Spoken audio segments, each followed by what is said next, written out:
আজ আবারও দুইটা লাশ পাওয়া গেল বিশ্ববিদ্যালয়ের পেছন থেকে। এটা তেমন নতুন কোনো ব্যাপার না, প্রায় সবসময় এমনটা ঘটে। তবে অনেকদিন যাবৎ কোনো লাশ পাওয়া যায়নি, তাই পুলিশ চুপ হয়ে গিয়েছিল। এখন আবারও লাশ পাওয়া গেল। এখনও কি পুলিশ বসে থাকবে, নাকি যে খুনগুলো করেছে তাকে আইনের আওতায় আনা হবে? সবার আগে জানতে চোখ রাখুন আমাদের তানহা স্টোরি চ্যানেলে। আপনাদের সাথে আমি আছি, রুবাইয়া নাজরিন। আমি খবরটা শুনি একটু মুচকি হাসলাম। অনেকদিন যাবৎ কলেজে এই ঘটনাটা ঘটে আসছে। বিশেষ করে আমি কলেজে যাওয়ার পর থেকে আমার পরিচয়টা জেনে নিন। আমি রবিউল হাসান, মায়ের বড় ছেলে, আর আমার একটা বড় বোন আছে। বাইকেটার সাথে থাকলে জানতে পারবেন। প্রতিবারের মতো আমি এইবারও কলেজে যাচ্ছি, তবে পড়তে নয়, ফুচকা বিক্রি করতে। হুম, আমি ফুচকা বিক্রি করি। যে কলেজে খুন হয়েছে সে কলেজে। আমার বাসা থেকে কলেজ প্রায় 20 মিনিট দূরে। কলেজে এসে দেখি আমার পরিচিত কিছু মানুষ বের হচ্ছে, কিন্তু তারা আমাকে চিনতে কখনো পারবে না, কারণ আমি আমার আসল চেহারা লুকিয়ে রাখছি সেই একটা অ্যাক্সিডেন্টের পর থেকে। তো ফুচকা যেভাবে বসে বিক্রি করে সেখানে চলে গেলাম। আমার নিয়মিত কয়েকটা কাস্টমারও আছে। তারা হলো রাকিব, ইতি, রিজয়, সানিয়া। এই চারজন আমার নিয়মিত কাস্টমার। আজকেও এরাই আগে আসছে। মামা ফুচকা দেন তো। ঠিক আছে মামা। তারা যতবারই ফুচকা খাই 4 প্লেট থাকবে। চারজন একসাথে আসে, একসাথে খাই, তাই কয় প্লেট জিজ্ঞাসা করিনি। 5 মিনিট পর তাদের ফুচকা দিলাম। তারা খেয়ে টাকা দিয়ে চলে গেল। আমিও বসে বসে ফুচকা বিক্রি করতে লাগলাম। হঠাৎ 2-3 জন পুলিশ আমার কাছে আসলো। এই ছেলে, তোর নাম কি? ফুচকাওয়ালা বলে এমন ব্যবহার করছে, স্বাভাবিক এটা? জি স্যার, মই হলাম হাসান। রবিউল বললে অনেকে বা তারাও চিনে ফেলবে, তাই শেষ নামটা বললাম। এখানে কতদিন ধরে ফুচকা বিক্রি করিস? জি স্যার, 8 থেকে 9 মাস মতো হবে। এখানে যা যা খুন হয়েছে তা তো 8 থেকে 9 মাস আগে থেকে শুরু হয়েছে। হ্যাঁ, তাহলে কি এই খুনের পেছনে এই ছেলেটার হাতও আছে? আমার মনে হয় না এই ছেলেটার হাত থাকতে পারে। এই ফুচকাওয়ালার সাথে ওদের কোনো কানেকশন থাকতে পারে বলে আমি মনে করি না। হতেও পারে এটা কাকতালীয় ভাবে মিলে গেছে। তাও হতে পারে। আচ্ছা, তুই কি এখানে সন্ধ্যাবেলায়ও থাকিস? না স্যার, কলেজ যতক্ষণ খোলা থাকে ততক্ষণ থাকি, এরপর মোর ঘরে চলে যাই। আচ্ছা, তুই কি কাল এমন কাউকে দেখেছিস যাকে দেখে নতুন মনে হয়েছে? মানে আমি বলতে চাচ্ছি, কাউকে সন্দেহ হয় এমন দেখেছিস? না স্যার, এমন কাউরি তো মুই দেখি নাই। কাল কলেজে তাড়াতাড়ি ছুটি হয়েছিল, তাই মুইও তাড়াতাড়ি চলে গেছি। আচ্ছা ঠিক আছে, সন্দেহজনক কাউকে দেখলে আমাকে জানাবি। আইসা স্যার, কমনে। আমিও নিজের মতো ফুচকা বিক্রি করতে লাগলাম। আজকে কলেজে তেমন ক্লাস হয়নি, তাই আমিও চলে আসলাম নিজের সেই ভাঙা বাসায়। রাতে কিছু কাগজ দেখলাম, দেখে পুড়িয়ে দিলাম, কারণ আমি কোনো প্রমাণ রাখি না। আবারও খবর দেখলাম, হাসলাম অনেকক্ষণ। চলুন খবরটা শুনে আসি। Breaking news. সকালে যে লাশ দুইটা পাওয়া গেছে তাদের গায়েও লেখা আছে আর কে। কে এই আর কে জানতে চোখ রাখুন আমাদের তানহা স্টোরি চ্যানেলে। আপনাদের সাথে ছিলাম আমি, রুবাইয়া নাজরিন। এই খবরটা শুনে হাসলাম। জনগণ আবারও নিশ্চিত যারা খুন হয়েছে তারা ধর্ষণকারী ছিল। যাদের গায়ে আর কে লেখা থাকে তারা ধর্ষণকারী। যারা খুন হয়েছে তারা বড় লোকের সন্তান ছিল। তারা এই খবর শুনে তো আরকের উপর প্রচণ্ড রেগে গেল।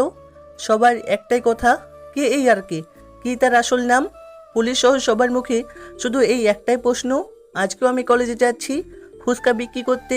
এই সকালবেলা আবার রাস্তায় কেউ মারামারি করতেছে দেখে আমি একটু দূরে দাঁড়িয়ে পড়লাম।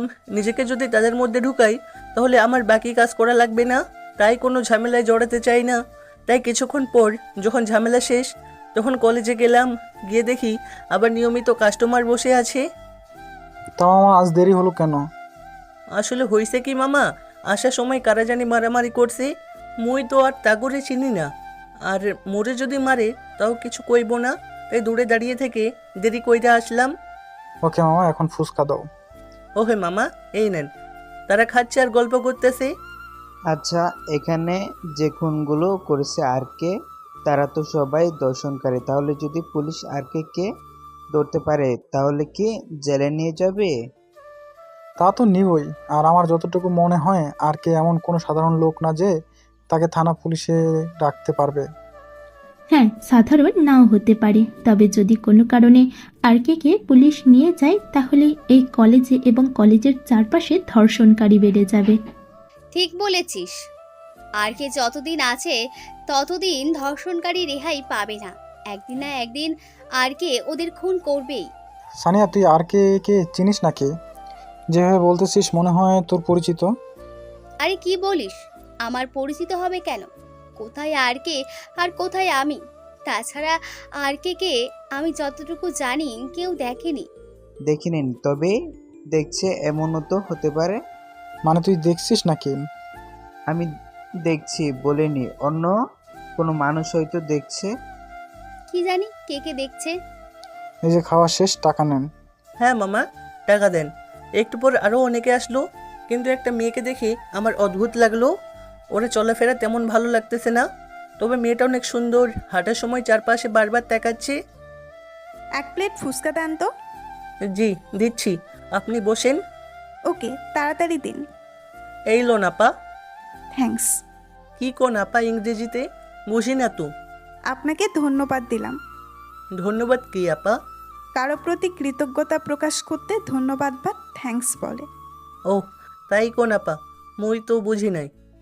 আচ্ছা, আপনি পড়াশোনা কতটুকু করছেন? দেখে তো ফুচকাওয়ালা মনে হয় না। কি যে কোন আপা, কোনো মতে ক্লাস 3 বারবার পড়ছিলাম, আর পড়া হয়নি। বাই দ্য ওয়ে, আমি এখন থেকে নিয়মিত ফুচকা খাবো। আমি এই কলেজে ট্রান্সফার হয়ে আসছি। আপা ট্রান্সফার কি? ওটা তো বুঝি না। মানে বদলি হয়ে আসছি, অন্য কলেজ থেকে এখানে আসছি পড়তে। ও হ্যাঁ, আপনি তো আমার নাম জানেন না। কেমনে জানবো আপা, আপনি তো করনি। আচ্ছা, আমার নাম হচ্ছে জান্নাতুল রিমি। আপনার নাম কি? আপা সবাই তো ফুচকাওয়ালা হিসেবে জানে, কেউ তো আর নাম ধরে ডাকে না। তবে নাম হলো মুর হাসান। আচ্ছা, আপনার বাবা মা নেই? আছে আপা, একটা বহিনও আছে। তাই নাকি? তা আপনার সাথে কি থাকে তারা? না আপা, ওনারা মুগো ঘরে থাকে। মই কলেজের পাশে একটা ঘর ভাড়া করছি, ওইখানে থাকি। ওহ আচ্ছা, নিন। আমি প্লেটটা নিলাম, আর রিমি 100 টাকা দিল। আমি ফেরত দিতে যখন টাকা বের করলাম তখন সে বলল, ফেরত দিতে হবে না, বাকিটা আপনার বকশিস। আর ফুচকা অনেক মজা হয়েছে। তাহলে আপা আরেক প্লেট দিই? না না, অন্য একদিন খাবো। আমি এখন যাই। রিমি কলেজে চলে গেল। মেয়েটাকে আমার কেন জানি সন্দেহ হচ্ছে। তাই মেয়েটা যাওয়ার পর আমি আমার পুরনো নোকিয়া ফোনটা বের করলাম, একজনকে ফোন দিলাম, কিন্তু ফোন বন্ধ পাচ্ছি। ওই একজনটা ছিল আমার বন্ধু। তারপর আরও ফুচকা বিক্রি করে কলেজ শেষে বাসায় চলে আসলাম। বাসে একটু চারপাশে ঘুরে ঘুরে দেখলাম দেওয়ালের পাশ থেকে কেউ একজন সরে গেল মনে হলো, তাই দেখতে গেলাম, কিন্তু কেউ নেই। কিন্তু আমি তো জানি কেউ ছিল। কলেজের পর থেকে কেউ আমার পিছন পিছন আসছে, সেটা আমি লক্ষ্য করেছি। সে এখন আমার ভাঙাচোরা বাসায় টিভি অন করলাম, কিন্তু আসল উদ্দেশ্য টিভি দেখা নয়, কে ফলো করছে আমাকে সেটা দেখা। একটু খবর দেখলাম, তারপর টিভি অফ করলাম। ঘর থেকে বের হয়ে দেখি কেউ একজন বেরিয়ে যাচ্ছে, আমিও তার পিছু নিলাম। কিছু দূর গিয়ে চিন্তা করলাম এখনও তাকে ফলো করলে সমস্যা হবে, তাই ফলো করা ছেড়ে দিলাম। বাসায় এসে আবারও চারপাশে চোখ বুলালাম, সব ঠিকঠাক। তারপর ঘুমিয়ে পড়লাম। রাত 1টায় ঘুম ভাঙলো। মাঝরাতে শহরটা ঘুরতে আমার খুব ভালো লাগে, তাই বের হলাম। কিছু দূর যাওয়ার পর দেখি কিছু গুন্ডা টাইপের লোক গাড়ি থেকে বস্তা ভরে কী যেন ফেলে দিল, কিন্তু সে বস্তার ভিতর থেকে আহ বলে একটা আওয়াজ আসলো। লোকগুলো চলে যাওয়ার পর আমি গেলাম সে বস্তার কাছে। বস্তা খুলে দেখি একটা মেয়ে, রক্তাক্ত অবস্থা, জ্ঞান আছে। আমি তাকে বললাম, কি হয়েছে আপনার? আপনার এই অবস্থা কেন? আর যারা আপনাকে ফেলে দিল তারাই বা কেরা? শুধু সে বলল, আমাকে বাঁচান। তারপর অজ্ঞান হয়ে গেল। চারপাশে তাকিয়ে দেখলাম কেউ আছে কি না, কিন্তু কেউ নাই। তাই পকেট থেকে ফোন বের করে একজনকে ফোন দিলাম। 10 মিনিটের মধ্যে 3টে গাড়ি আসলো। তার আগে আমি ওখান থেকে সরে গেলাম। ওরা আমার লোক ছিল, এখানে থাকা একজনই আমাকে চিনে, তাই আমি সরে গেছি সেখান থেকে। আমি ঘুরে বাসায় চলে আসলাম। রাতে একজন ফোন দিয়ে যা বলল তাতে মাথায় রক্ত উঠে গেল। ফোন দিয়ে বলল মেয়েটাকে ধর্ষণ করা হয়েছে। আমি তাকে বললাম, মেয়েটা সুস্থ হলে ঠিক সেই জায়গায় পাঠিয়ে দিও যেখানে তাকে ফেলে দেওয়া হয়েছিল। তারপর কলেজে গেলাম, ফুচকা বিক্রি করে আবার বাসায় চলে আসলাম। 7 দিন পর পর আমাকে মাটির 500 ফুট নিচে যেতে হয়। আজকেও যেতে হবে, তবে সেখানে ফুচকাওয়ালা হিসেবে নয়, আর কি হিসেবে। আজ একদিন হলো মেয়েটা এখনও সুস্থ হয়নি। রাত 2টা। চলে গেলাম আমার ভাঙাচোরা বাসার পিছনে গিয়ে একটা গাছের নিচে মাটি সরিয়ে একটা বাটন চাপ দিলাম। সাথে সাথে একটু দূরে মাটির নিচে একটা পথ সরে গেল, সেখানে গেলাম। মাটির নিচে গেলাম সিঁড়ি দিয়ে, 5 হাত মতো নিচে গিয়ে একটা রুমে ঢুকলাম। কাপড় পরলাম মার্কেট। ওখানে একটা লিফট আছে, সেখানে যেতে হলে এই রুম থেকে বের হয়ে শ্বাস বন্ধ করে যেতে হবে, নয়তো অটো ফায়ার হবে লিফট থেকে। নিয়ম অনুযায়ী শ্বাস বন্ধ করে গেলাম লিফটের কাছে। লিফটের দরজার স্ক্যানার আমাকে স্ক্যান করার পর দরজা খুলে গেল। লিফটে উঠে তারপর শ্বাস নিলাম, তারপর লিফটের বাটন চাপ দিলাম। 3 মিনিটের মধ্যে লিফট থামলো 500 মিটার মাটির নিচে। লিফট থেকে নামার সাথে সাথে 500 প্লাস আর্মি অফিসার স্যালুট দিল আমাকে। আমার পাশে একজন ছিল, সেও আর কেউ নয়, আমার বন্ধু রাশেদ। আমার সব কথা তার সাথেই হতো। সে বলল, স্যার কালকের মেয়েটাকে দর্শন করেছে এই এলাকার এমপির ভাগিনা। কি বললি তুই? তোকে কতবার বলেছি স্যার বলবি না আমাকে? ঠিক আছে স্যার, আর বলবো না। গুড, এবার বল এখন এমপির ভাগিনার নাম কি? ওর নাম সায়েম। খোঁজ নিয়ে আরও জানলাম সায়েম 3টে মেয়েকে দর্শন করেছে। এমপির ভাগিনা বলে প্রতিবার বেঁচে যায়, আবার চোরা কারবারির কাজও করে। ইয়াবা, ড্রাগস, হিরোইন সব কিছু তার হাতে আছে। ঠিক আছে, সাইমের ঠিকানা দে। এইটা তার ঠিকানা। ঠিক আছে, মিটিংয়ে বসি। 5 মিনিট পর সবাই কনফারেন্স রুমে আসবে। গুড। 5 মিনিট পর সবাই কনফারেন্স রুমে গেলাম। সবাই স্যালুট দিল। সবাইকে বসতে বললাম। আগে বলে দিও এখানে 10 জন বড় বড় অফিসার আছে, কেউ সেনাবাহিনীতে, কেউ নৌবাহিনীতে, আবার কেউ বিমান বাহিনীতে। সবার নাম একই রকম। এই নামগুলো আমার দেওয়া। RH1, RH2, RH3 plus plus এগুলো নাম। রাশিদ, এদের সব বলে দিয়েছিস তো আজকে কী নিয়ে কথা হবে? সব বলা আছে। গুড। তো গাইস, আপনাদের আগে বলা হয়েছে আজকে এখানে কিসের আয়োজন। তো আমি কথা না বাড়িয়ে আসল কথায় আসি। Yes sir. গুড। সবার রিপোর্ট রেডি তো? Yes sir. রাশিদ, তুমি ফাইলগুলো নিয়ে নাও। এরাও আমার মতো 7 দিনে একবার আসে যখন আমি ডাকি। তারপর এদের ফাইল নিয়ে বাকি 7 দিন কী করবে বুঝিয়ে দিলাম। স্যার আমাদের খবর আছে আপনাকে কেউ মারতে চায়। আমি জানি। আর কোনো প্রশ্ন? স্যার আপনি জানার পর কেন নিজের স্টেপ নিচ্ছেন না? আপনারা হয়তো ভুলে যাচ্ছেন আমি কে। না স্যার, বলতেছি না, কিন্তু আপনার প্রতি আমাদের একটা ভালোবাসা আছে, তাই আমরা আপনার সেফটি নিয়ে কথা বললাম। আর কোনো প্রশ্ন আছে কারো? না স্যার। গুড, তাহলে এবার আসা যাক। Yes sir. চল রাশিদ। চল। তা তোর দিনকাল কেমন যাচ্ছে? এই তো ভালো। আচ্ছা, তোকে মারতে চাই জেনেও তুই এইভাবে আছিস কেন? মারতে চাই বললে কি পারবে? হিম্মত থাকতে হবে। আচ্ছা, তাও নিজের খেয়াল রাখিস। আজ আসি।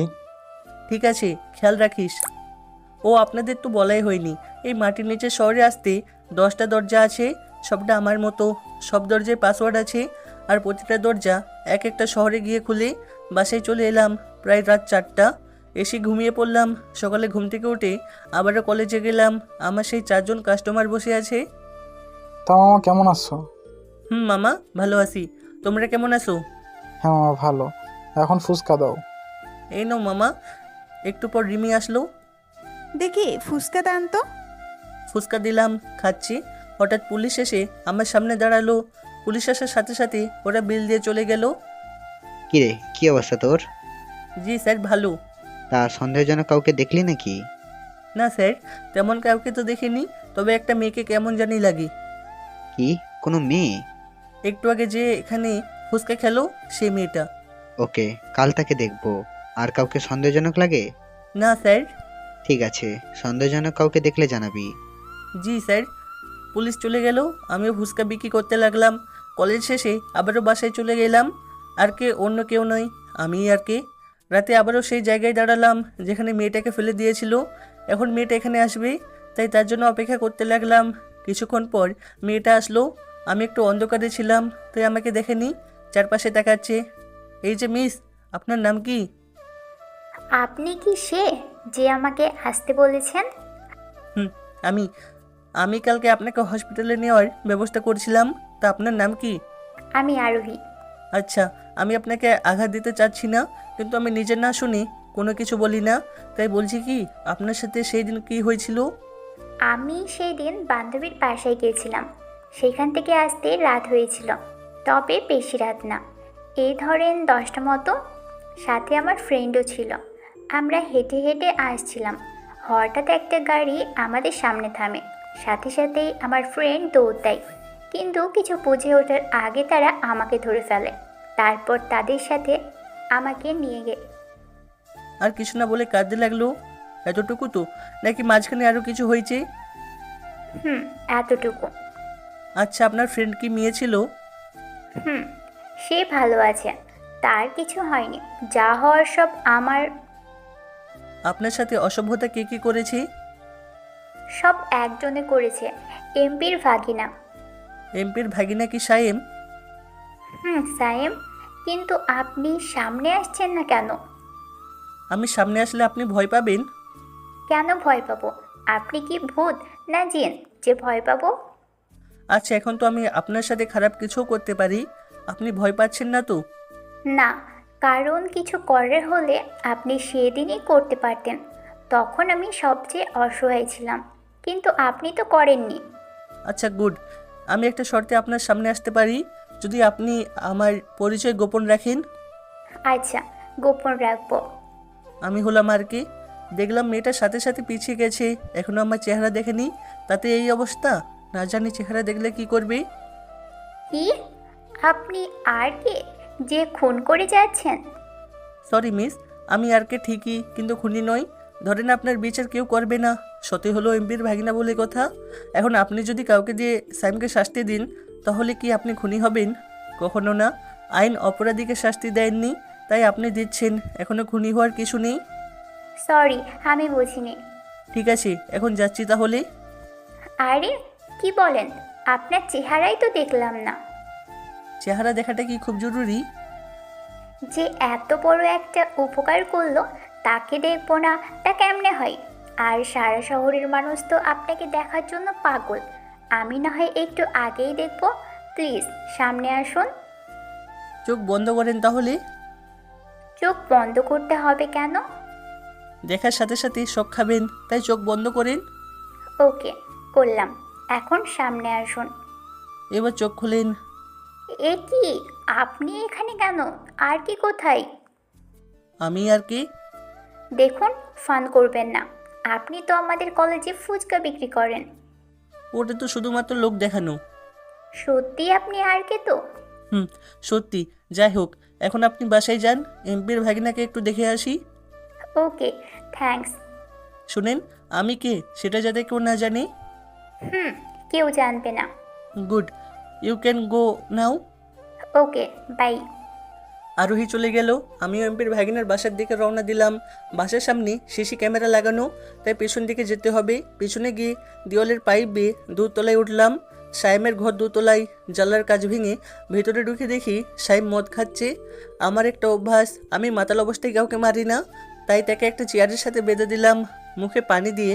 কিছুক্ষণ পর যখন ঠিক হলো, দেখ ভাই, গালিগালাজ আমি পছন্দ করি না, সোজা কথা বলি, তুই ধর্ষণ করেছিস, তোকে এখন মরতে হবে। কে তুই আমাকে মারবি? হাসালি রে ভাই, হাসালি। তুই যদি জানিস আমি কে, তাহলে তোর প্যান্ট নষ্ট হয়ে যাবে, আর তুই কিনা আমাকে মারবি? আচ্ছা দেখি কার প্যান্ট নষ্ট হয়ে যায়। তুই ফুচকাওয়ালা হয়ে আমাকে মারবি? তোরই খুল, নয়তো তোকে আমি এখানে মেরে কম করে দেব। কে বললো আমি ফুচকাওয়ালা? আর কে আমি? আর কে? আর কিছু বলার আগে সাইম অজ্ঞান হয়ে গেল। আর কে নাম শুনলে বড় বড় নেতা পর্যন্ত প্যান্ট নষ্ট করে ফেলে, সেখানে সাইমের মতো পোলাপাইন মাছি মাত্র। সাইমের মুখে পানি ছাটিয়ে হুঁশ ফেরালাম। ভাই মাফ করে দেন, আমার ভুল হয়ে গেছে, আর জীবনে এমন করব না। দেখ ভাই, আমি ক্ষমা শব্দটার সাথে পরিচিত না, কালমা পড়ে নে, এখন তোকে মরতে হবে। দড়ি দিয়ে সায়ামের গলা পেঁচিয়ে ধরলাম। ব্যাটার অনেক শক্তি, কিন্তু এসব আর্কের কাছে কিছুই না। কিছুক্ষণ পর শ্বাস বন্ধ হয়ে গেল, পিঠের মধ্যে লিখে দিলাম আরকে। তারপর আবারও চলে আসলাম সে পিছন দিক দিয়ে। বাসায় এসে ঘুমিয়ে পড়লাম। একজনকে ফোন দিয়ে বলে দিলাম সাইম শেষ, গিয়ে রিপোর্ট করে আস। আমি ঘুমিয়ে গেলাম। সকালে আবারও ব্রেকিং নিউজ। এবার আর কে শিকার হলো সাইম। সে এই এলাকার এমপির ভাগিনা। প্রতিবারের মতো এবারেও লেখা ছিল সাইমের পিছে। আর কে আবারও আসছি কোনো তাজা খবর নিয়ে। আপনাদের সাথে আছি আমি, রোবায়া নাসরিন। আমি খবর শুনে আবারও কলেজে চলে আসলাম, আবারও ফুচকা বিক্রি করতে লাগলাম। হঠাৎ দেখে রিমা আসলো। দেখি ফুচকা দেন তো। এই লোন। আপনি কি সত্যিই পড়াশোনা করেননি নাকি অন্য কিছু? আমি ভেবেচেকা খেয়ে গেলাম। এই মেয়ে বলে কি? আপনি কি মনে করেন আমি পড়াশোনা করেছি? না, তা হবে কেন, শুধু আপনাকে আমার রহস্যজনক লাগে তাই বললাম। আচ্ছা, আসলে মুই তো পড়াশোনা করি নাই, ক্লাস 3-তে পড়ছিলাম, আর পড়া হয়নি। ও আচ্ছা, ঠিক আছে। কিছুক্ষণ পর পুলিশ আসলো, এসে বলল, সন্দেহজনক কি ওই মেয়েটাই? হ্যাঁ স্যার। ওকে। তারপর রিমিকে নিয়ে পুলিশ থানায় চলে গেল। যার সময় দেখলাম রিমি আমার দিকে রাগীভাবে তাকাচ্ছে। তারপর চলে গেল। আমিও ফুচকা বিক্রি করতে লাগলাম। কলেজ ছুটি হওয়ার আগে ওই মেয়েটা আসলো, কি জানি নাম, ওহ আরোহী। মামা, 1 প্লেট ফুচকা দেন তো। এই লন। আরোহী দেখে মুচকি হাসি দিলাম। ধন্যবাদ আপনাকে। কেন? কালকে রাতের কাজটার জন্য। না থাক, লাগবে না, শুধু দোয়া করবেন সবার পাশে থাকতে পারি। জি, তা তো অবশ্যই। আচ্ছা, এই নেন বিল। না থাক, প্রায় সময় তো আসেন, আজ না হয় ফ্রিতে দিমু। না, তা কেমনে হয়? ফ্রি দিলে আপনার ক্ষতি হবে। আমি আরোহীর দিকে তাকিয়ে মুচকি হাসি দিলাম আর বললাম, ক্ষতি তখনই হবে যদি আপনি আমার পরিচয় প্রকাশ করেন। পেছন থেকে কে একজন বলে উঠল। কি প্রকাশ করার কথা হচ্ছে এখানে? পেছনে তাকিয়ে দেখলাম রিমি। এই মেয়েকে তো একটু আগে পুলিশে নিয়ে গেল, তাহলে এখানে আসলো কেন? আপনি এখানে কেন? একটু আগে তো আপনাকে পুলিশে লইয়া গেল। পুলিশ আমাকে ভুল করে নিয়ে গেছে, তাই আবার ছেড়ে দিচ্ছে। এটা তো হতে পারে না, যেখানে পুলিশের সাথে লাগলে সহজে আসতে দেয় না, সেখানে এই মেয়ে কেমনে আসলো? কাহিনী আছে, পরে বের করে নিব। তা এখানে কি প্রকাশ করার কথা হচ্ছে? কি আর কমু, ইনি নাকি কবিতা লিখেছে, সেটা নাকি প্রকাশ করবে, সেটা বলছিল। সেটাই বললাম। কে তুমি, আর তোমার নাম কি? আমি এই কলেজে পড়ি, আর কবিতাটার কথা ভাইয়াকে বলেছিলাম। ভাইয়া মানে? এটা তোমার ভাইয়া? আরে না, এমনিতেই ভাইয়া ডাকে, মাঝে মধ্যে কথা হয় তাই ভাইয়া বললাম। আচ্ছা, আমি আসি। আচ্ছা, আপনি পুলিশকে আমাকে কেন দেখিয়ে দিলেন? আসলে হয়েছে কি, পুলিশ কয়েকদিন ধরে আমারে কইতেছে সন্দেহজনক কাউকে দেখলে জানাইতে, তাই আমি আপনারে দেখাই দিছি। আপনারে এখানে নতুন দেখা গেছে, তাই কইলাম, কিছু মনে কইরেন না। ওকে, ঠিক আছে। সেদিনের মতো চলে আসলাম। বাসে এসে বন্ধু রাশেদকে ফোন দিছি। ফোন দিয়ে মেয়েটার ব্যাপারে খোঁজ নিতে বললাম, কারণ থানা পুলিশে পড়লে সহজে তো আসা যায় না। কিন্তু এই মেয়ে আসলো কিভাবে? কিছুক্ষণ পর রাশেদ ফোন দিল। হ্যাঁ রাশেদ, বল, কি খবর? স্যার আপনি যে বাকিটা বলতে দেইনি, তুই আবার স্যার ডাকিস কেন রে? আসলে মনে থাকে না। আচ্ছা শোন। বল, কে মেয়েটা? মেয়েটা হচ্ছে এই থানার ডিসি, কলেজে পড়ার নাম করে আর কে মানে তোকে খুঁজতেছে। মাত্র 1 মাস হলো এখানে আসছে। আর হ্যাঁ, সাবধানে থাকিস, তুই আসল পরিচয় কখনো দিবি না। যদি পরিচয় ফাঁস হয়ে যায় তাহলে আমাদের অপারেশন সাকসেস হবে না, সাবধানে কিন্তু। ওকে, ঠিক আছে। আমিও এমন কিছু ভাবছিলাম, নয়তো এই মেয়েটা এত তাড়াতাড়ি থানা থেকে চলে আসলো কিভাবে? আমার আসল মিশন হচ্ছে এমপির 2 ছেলেকে শেষ করা। এই যাবৎ তাদের বিরুদ্ধে 90+ ধর্ষণ মামলা, 100+, ড্রাগস মামলা 200+, বোমাবাজি 5+, মেয়ে পাচার মামলা আছে। ক্ষমতার দাপটে সব ঠান্ডা করে রেখেছে, কিন্তু এখন সব ফাইল আমার হাতে। দেখি এবার তাদেরকে বাঁচাই। আরও 27 দিন মতো সময় আছে আমার কাছে। এই সময়ের মধ্যে এই শহরটাকে পা মুক্ত করে দিব। রাতে ঘুমিয়ে পড়লাম। রাতে শহর ঘুরতে ভালো লাগে, তাই ঘুম থেকে উঠে বেরিয়ে গেলাম। হঠাৎ দেখলাম কিছু লোক একটা মেয়েকে ঘিরে রেখেছে। আমি দূর থেকে এসব দেখতে থাকলাম, কিন্তু আর কতক্ষণই বা দেখা যায়। যে মেয়েটা আমার দিকে ঘুরলো তাকে দেখে আমি আকাশ থেকে পড়লাম। এ তো রিমি, মানে ডিসি রিমি। কয়েকজন ঘিরে রেখেছে, সে চাইলে মারামারি করতে পারে, কিন্তু সবার সাথে পেরে উঠবে না। ওরা প্রায় 8 জন মতো আছে, তাই চিৎকার করতেছে ছেড়ে দেওয়ার জন্য, কিন্তু তারা ছাড়তেছে না। আমি আর কি দেখব, মুখে মাস্ক লাগালাম, গেলাম সামনে। আমি যখনই রাতে বের হই, সাথে আমার প্রিয় কোডটা থাকে, সাথে স্পেশাল টিমের স্পেশাল গান আর আমার প্রিয় চুরির সাথে মাস্ক। তো আমি মাস্ক পরে সামনে গেলাম। এই, এখানে কি হচ্ছে? সাথে সাথে সবাই আমার দিকে তাকালো। কি হচ্ছে তোকে দেখতে হবে না, যা নিজের কাজ কর গিয়ে। আমার কাজ আমি করছি, ভালো চাইলে তাকে ছেড়ে দে। তুই কে রে? তোর কথায় ছাড়তে হবে? বাঁচতে চাস তো এখান থেকে ভাগ। এ মিস রিমি, আপনি নিজের পরিচয় দিলেই তো এর আপনাকে ছেড়ে দেবে। রিমি আমার দিকে অদ্ভুত চোখে তাকালো। আপনি কিভাবে আমার নাম জানেন? যে আমাকে ধরতে আসছে তাকে চিনবো না, তা কেমনে হয়? মানে? কিছু না, পরে বলবো। এই তোরা দাঁড়িয়ে কি দেখছিস? মার শালাকে, এখানে হিরোগিরি দেখাচ্ছে। তারা আমাকে মারতে আসলো। আমি রিমিকে বললাম, তুমি ওই দিকে গিয়ে দাঁড়াও। রিমি সেদিকে চলে গেল। তারপর আমি বিছিয়ে দিলাম এদেরকে। মারের তো কোনো কম নাই, যাকে যে দিক থেকে পারলাম ইচ্ছা মতো দিলাম। এদের কিন্তু বাংলা মায়ের একটাও দিইনি। সব থাইল্যান্ড, 6টা দেশের আর্মিতে প্রশিক্ষণ নিচ্ছি, সে মায়ের দিছি। সবাই মাটিতে শুয়ে আছে। সবাইকে বললাম, আর যদি কখনো তোদেরকে এখানে দেখি তাহলে বুঝতে পারবি। রিমির কাছে গেলাম। তা মিস ডিসি রিমি, আপনি একা কেন? আপনার পুলিশ বাহিনী কোথায়? রিমি কিছু বলছে না, শুধু তাকিয়ে আছে আর ভাবছে এত ছদ্মবেশ ধরার পরও কিভাবে তাকে চিনল। এই মিস, কি হলো? কিছু না, কে আপনি আর আমাকে কিভাবে চেনেন? শুনবেন কে আমি? হ্যাঁ শুনবো, কে আপনি? আমি সেই যাকে ধরার জন্য আপনি কক্সবাজার থেকে ঢাকায় আসছেন। আমি সেই যাকে ধরার জন্য আপনি দিনরাত ছদ্মবেশে ঘুরছেন। আমি সেই যাকে ধরার জন্য আপনি পাগলের মতো খুঁজছেন। আমি সেই যাকে ধরতে পারলে আপনার প্রমোশন হবে। আমি আর কেউ নয়, স্বয়ং আর কে। রিমি সাথে সাথে পিছিয়ে গেল। তার একটাই ভয়, আর কি এখন তাকে ভুল বুঝবে, তাকে কি মেরে ফেলবে, নাকি আর কে তাকে ক্ষমা করে দিবে? কি হলো, গ্রেফতার করবেন না আমাকে? আমাকে ক্ষমা করে দিন, আপনি যা বলছেন সব ঠিক, কিন্তু এই কাজের জন্য আমি আসলেও আপনাকে অ্যারেস্ট করতে পারবো না, because I love you, I really love you. আর কে, আমি সেদিন থেকেই আপনাকে ভালোবাসি, যেদিন জানলাম শুধু ধর্ষণকারীদের প্রতি শাস্তি দিচ্ছেন, কোনো নির্দোষকে নয়। আমি আপনাকে সত্যিই ভালোবাসি, আমি আপনাকে বিয়ে করতে চাই।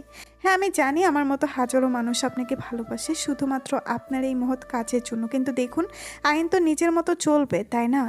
আপনি আত্মসমর্পণ করেন, আমি আপনার পাশে থাকব, আইনের হাত থেকে আপনাকে বাঁচাবো। আপনি যা করছেন সব ভালোর জন্যই করছেন। জনগণ আপনাকে ফুলের মালা দিয়ে বরণ করে নেবে। প্লিজ আপনি আত্মসমর্পণ করেন। এক নাগাড়ি কথাগুলো বলে চলে গেল। আমি কিছু বলছি না। কি হলো, কথা বলছেন না কেন? কি বলবো, আপনি তো নিজেই সব বলে যাচ্ছেন। আর হ্যাঁ, আমি জানি না আপনি আমাকে ভালোবাসেন কি না, তবে এতটুকু বলবো, যদি সত্যি ভালোবাসেন তাহলে অনেকটা সময় অপেক্ষা করতে হবে। আমার মিশন যতদিন পর্যন্ত শেষ না হবে ততদিন আপনি না দেখবেন আমার চেহারা, না পাবেন আমার ভালোবাসা। তবে এটা মনে রাখবেন, আপনাকেও আমার ভালো লাগে। আজকে আসি। আর হ্যাঁ, রাতে একা বের হওয়া আপনার পক্ষে ভালো হবে না। আমি আর কিছু না বলে চলে আসলাম। রিমিকে কলেজে যখন প্রথম দেখলাম তখন দেখে ভালো লাগে, তাই না করিনি। আমিও চলে আসলাম বাসায়। এভাবে চলে গেল প্রায় আরও 10 দিন। ও হ্যাঁ, আপনাদের আরও একটা কথা বলি, বর্তমান আমার যে চেহারা আছে সেটা আমার না, প্লাস্টিক সার্জারি করিয়েছি। আমার সামনে আর 17 দিন সময় আছে। এই সময়ের মধ্যে অনেক কাজ করতে হবে। আজকেও নিয়ম মতো কলেজে যাচ্ছি ফুচকা বিক্রি করতে। দেখলাম এমপির কিছু পোলাপাইন মারামারি করছে। আমি সেদিক থেকে চলে আসতে লাগলাম, কিন্তু একটা পাথর এসে লাগলো আমার মাথায়। আমি ওখানে অজ্ঞান হয়ে যাই। যখন চোখ খুললাম নিজেকে আবিষ্কার করলাম ছাদের নিচে। ভালো করে তাকিয়ে দেখলাম এটা হসপিটাল নয়, কারো বাসা। আমি মাথা তুলতেই মাথায় চক্কর দিয়ে উঠলো। আহ বলে যখন মাথায় হাত দিলাম তখন মাথায় ব্যান্ডেজ লাগানো। আমার আওয়াজ শুনে কেউ একজন আসলো। আমি তাকিয়ে দেখি একটি মহিলা। তা বাবা, তোমার জ্ঞান ফিরলো তাহলে? জি, কিন্তু আপনি কি আর আমি কোথায়? আমি হলাম এই বাড়ির মালিক। তোমাকে আমরা রাস্তায় অজ্ঞান অবস্থায় পাই। আমরা রাতে সে রাস্তা দিয়ে যাচ্ছিলাম যেখানে তুমি জ্ঞান হারিয়ে ফেলেছিলে। তারপর আমরা সেখান থেকে তোমাকে এখানে নিয়ে আসি। এখন তোমার জ্ঞান ফিরলো। ধন্যবাদ আন্টি। বাকিগুলো ঠিক করে বলা যাবে না, কারণ আমি তো এখনও ফুচকা বিক্রিতে সেজে আছি। আপনারা না আসলে মোর যে কি হইতো আল্লাহ জানে। আচ্ছা আন্টি, মুই এখন আসি। সে কি বাবা, তুমি এই অবস্থায় কোথায় যাবে? না না, তোমাকে কোথাও যেতে দিব না, তুমি বরং বিশ্রাম নাও। কিন্তু মোর ফুসকার গাড়ি কোথায়? আচ্ছা, তোমার ফুসকার গাড়ি? চিন্তা করো না, তুমি সুস্থ হলে গাড়ি পেয়ে যাবে। আচ্ছা ঠিক আছে। ঠিক আছে, তুমি বিশ্রাম নাও, আমি খাবার পাঠিয়ে দিচ্ছি আমার মেয়েকে দিয়ে। আচ্ছা, খাবার নিয়ে যে মেয়েটা আসলো, বিশ্বাস করেন কখনো ভাবিনি খাবার নিয়ে রিমি আসলো। আমি তো রিমিকে দেখে অবাক। আপনি এখানে কেন? আমার বাসায় আমি থাকবো না তো কে থাকবে? কি এটা আপনাকে বাসা?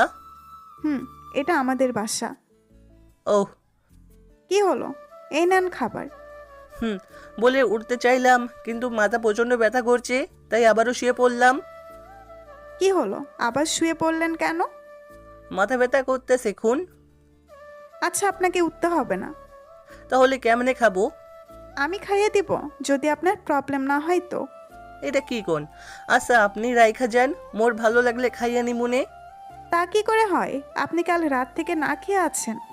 তো এখন মুই কি করে খামু? আর একটা কথাও বলবেন না, আমি খাইয়ে দিচ্ছি। রিমি হাত ধুয়ে ভাত মেখে আমার সামনে ধরলো। আমি খাচ্ছি না, শুধু চেয়ে আছি তার দিকে। কি হলো, হা করেন? বলে হা করলাম, আর রিমি খাইয়ে দিচ্ছে। খাওয়া শেষে, ঠিক আছে এখন বিশ্রাম নিন, আমি কলেজে যাব। আচ্ছা যান, কেউ ডিস্টার্ব করলে মোরে কইয়েন। রিমি আমার দিকে চোখ বড় বড় করে তাকালো আর ভাবলো, ডিসি হয়েও যদি কেউ ডিস্টার্ব করে তাহলে তার তো 12টা বাজবেই। আরে কেউ ডিস্টার্ব করে না। বলে রিমি চলে গেল। আমি শুয়ে আছি আর ভাবতেছি, আর যাই হোক, মেয়েটা অহংকারী না যে এভাবে সেবা করতে পারে, তাকে বউ হিসেবে খুব ভালো মানাবে আমার সাথে। আর ভাবলাম আমার মিশন শেষ, রিমিকে বিয়ে করে নিব।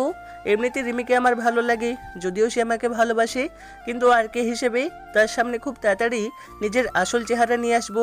আর মাত্র 16 দিন। এসব ভাবতে ভাবতে ঘুমিয়ে গেলাম। ঘুম থেকে উঠে রাশেদকে একটা ফোন দেওয়ার কথা ভাবলাম, কিন্তু পকেটে হাত দিয়ে দেখি ফোন নেই। আমি আন্টিকে ডাক দিলাম। আন্টি এসে বলল, কি হয়েছে বাবা তোমার? আসলে আন্টি, মোর মোবাইলটা খুঁজে পাচ্ছি না। ওটা আমার কাছে আছে, দাঁড়াও আমি এনে দিচ্ছি। আন্টি আমাকে ফোন দিয়ে বলল, বেশি কথা বলিও না, আবার মাথা ব্যথা করবে। জি আন্টি। তারপর আন্টি চলে গেল। আমিও রাশেদকে ফোন দিলাম। কি রে, কাল থেকে কি হলো? তুই একটা ফোনও দিলি না। আমার নিষেধ, কেউ যাতে আমাকে ফোন না করে। প্রয়োজন হলে আমি ফোন দিব, তাই ফোন দেয়নি। আরে তেমন কিছু হয়নি, তোর ভাবির বাসায় আসছিলাম, তাই ফোন দিই নাই। ভাবির বাসায় মানে? বিয়ে কখন করলি? একদিনের মধ্যে? আরে বিয়ে করিনি, বিয়ে হবে আর কি। ও তাই বল। আমার তো রাগ উঠছিল আমাদের না জানিয়ে বিয়ে করে নিলি বলে। আচ্ছা ওইসব বাদ দে, কলেজের কি খবর? আজকে খুব বড় একটা ঘটনা ঘটতে চলেছে। কি ঘটনা? আজ রাতে কলেজের একটা মেয়েকে খুন করবে এমপির ছেলে, আর তার গায়ে লিখে দিবি আরকে, যাতে সবাই মনে করে এটাকেও তুই খুন করেছিস, আর জনসম্মুখে প্রকাশ করবে। আরকে শুধু দর্শকদের হত্যা করছে এমন নয়, নিরীহ মানুষকেও হত্যা করছে। ছেলে হত্যা করবে না এজন্য যে ছেলের গায়ে যদি আরকে লেখা থাকে, তাহলে সবাই তাকে দর্শক হিসেবে চিনবে, তাই মেয়ে হত্যা করবে। তুই কিভাবে জানলি এই ব্যাপারগুলা? তুই জানিস না আমি আরকের কি হই? জানি, কিন্তু তুই কি আবারও নিচে গিয়েছিলি, মাটির 500 ফুট নিচে, যেখান থেকে আমাদের সব কাজ পরিচালনা করা হয়? না, ফোন দিয়েছিলাম অফিসার RH7কে, সে জানালো। ও আচ্ছা, আমার হয়ে যারা কাজ করে তারা সবাই বড় বড় অফিসার, কোনো বেআইনি কাজ করি না। অফিসার RH7 সবার ফোন কল রেকর্ড করে, সেখানে বিশেষ নজরদারি করার জন্য একজন রাখা হয়েছে, সে হচ্ছে R2H। সে এমপি 14 গোষ্ঠীর ফোন ট্যাগ করে, আর তাদের ফোনে কি কথা হয় তা শুনে সেখানে থেকে রাশেদকে এই কথাটি জানতে পারলো। ঠিক আছে, তাহলে আজ রাতে আমি সেখানে যাব, দেখি কে আমার নাম অন্যের গায়ে লিখে। আর শোন, আমার পোশাকটা নিয়ে আই। বর্তমান যেখানে আছি, মানে তোর ভাবির বাসায়, খুব সাবধানে আসবি কিন্তু। আর আসার সময় আমার সব হাতিয়ার নিয়ে আসবি। মনে রাখিস, তোর ভাবি কিন্তু ডিসি। কি, তুই সামান্য একটা ডিসিকে নিয়ে এত কথা বলছিস? আরে কি বলিস, ওটা কোনো ব্যাপার না। আমি কলেজে প্রথম দেখাতে তাকে ভালোবেসে ফেলেছি। ওকে, তোর ইচ্ছে। এখন রাখছি। হঠাৎ আন্টি আমার রুমে আসলো। তোমাকে না বলছিলাম বেশি কথা না বলতে? এই তো আন্টি, মাত্র 5 মিনিট কইলাম। তোমার নাম কি? মোর নাম হাসান, সবই এটা কইয়া ডাকে। তুমি কি মনে করেছো তুমি ফোনে কথা বলার সময় আমি শুনি নাই? কি শুনছেন? তুমি শুদ্ধ করে কথা বলতে পারো, তাও গ্রামের কথা কেন বলো? যাক, তাহলে বেশি কিছু শুনেনি। গ্রামের ভাষায় ভালো লাগে তাই বলি। আর আমি ফুসকাওয়ালা, ভালো করে কথা বললে অনেকে অনেক রকম মনে করবে তাই বলি। শুধু কি এটা নাকি আরও অনেক ব্যাপার আছে? ঠিক বুঝলাম না, কি বলতে চাইছেন আপনি? কলেজের প্রথম দেখায় কাকে ভালোবেসেছো, তাও আবার ডিসি? এটাও শুনে নিলেন তাহলে? বলো কে মেয়েটা? যদি রিমি হয় তাহলে ভুলে যাও, কারণ রিমি শুধু আর কে ভালোবাসে, অন্য কাউকে সে বিয়ে করতে পারবে না। শুধু ভালোবাসে এমন কিন্তু নয়, প্রায় 1টা বছর সে আর কে ভালোবাসে। তুমি যদি তাকে ভালোবেসে থাকো তাহলে ভুলে যাও বাবা। এই বলে আন্টি বেরিয়ে গেল। তবে যাওয়ার আগে আন্টির চোখে পানি দেখলাম। এই দিকে আমি খুশি, কারণ কেউ আমায় 1টা বছর ধরে ভালোবেসে আসছে। শুয়ে সে দুপুর পর্যন্ত কাটিয়ে দিলাম। দুপুরের খাবার নিয়ে আসলো আন্টি। আন্টি, আপনার সাথে কথা আছে। বলো কি কথা? আন্টি, আপনি আমাকে ভুল বুঝবেন না। আর আমি যতটুকু জানি রিমি তো এখনও পড়াশোনা করে, তাহলে ডিসি হবে কেমনে? আন্টি অবাক হয়ে আমার দিকে তাকালো। এখন যে ছদ্মবেশ ধরে আছে সেটা আন্টির মনে ছিল না। আরে এমনি বললাম, তোমার জন্য খাবার আনছি, খেয়ে নাও। আচ্ছা, খেয়ে নিব। একটা অনুরোধ আছে আপনার কাছে। কি অনুরোধ? আমি যে ভালোভাবে কথা বলতে পারি সেটা আপনি ছাড়া যাতে কেউ আর না জানে। ঠিক আছে, জানবে না। আর হ্যাঁ, সকালে ফোনে কি বলছো আর আমি কি বলছি এসব তুমি ভুলে যাও। ঠিক আছে আন্টি। আর হ্যাঁ আন্টি, আমি এখন চলে যাব। তোমার কি মাথা খারাপ হয়েছে? চলে যাবে মানে কি?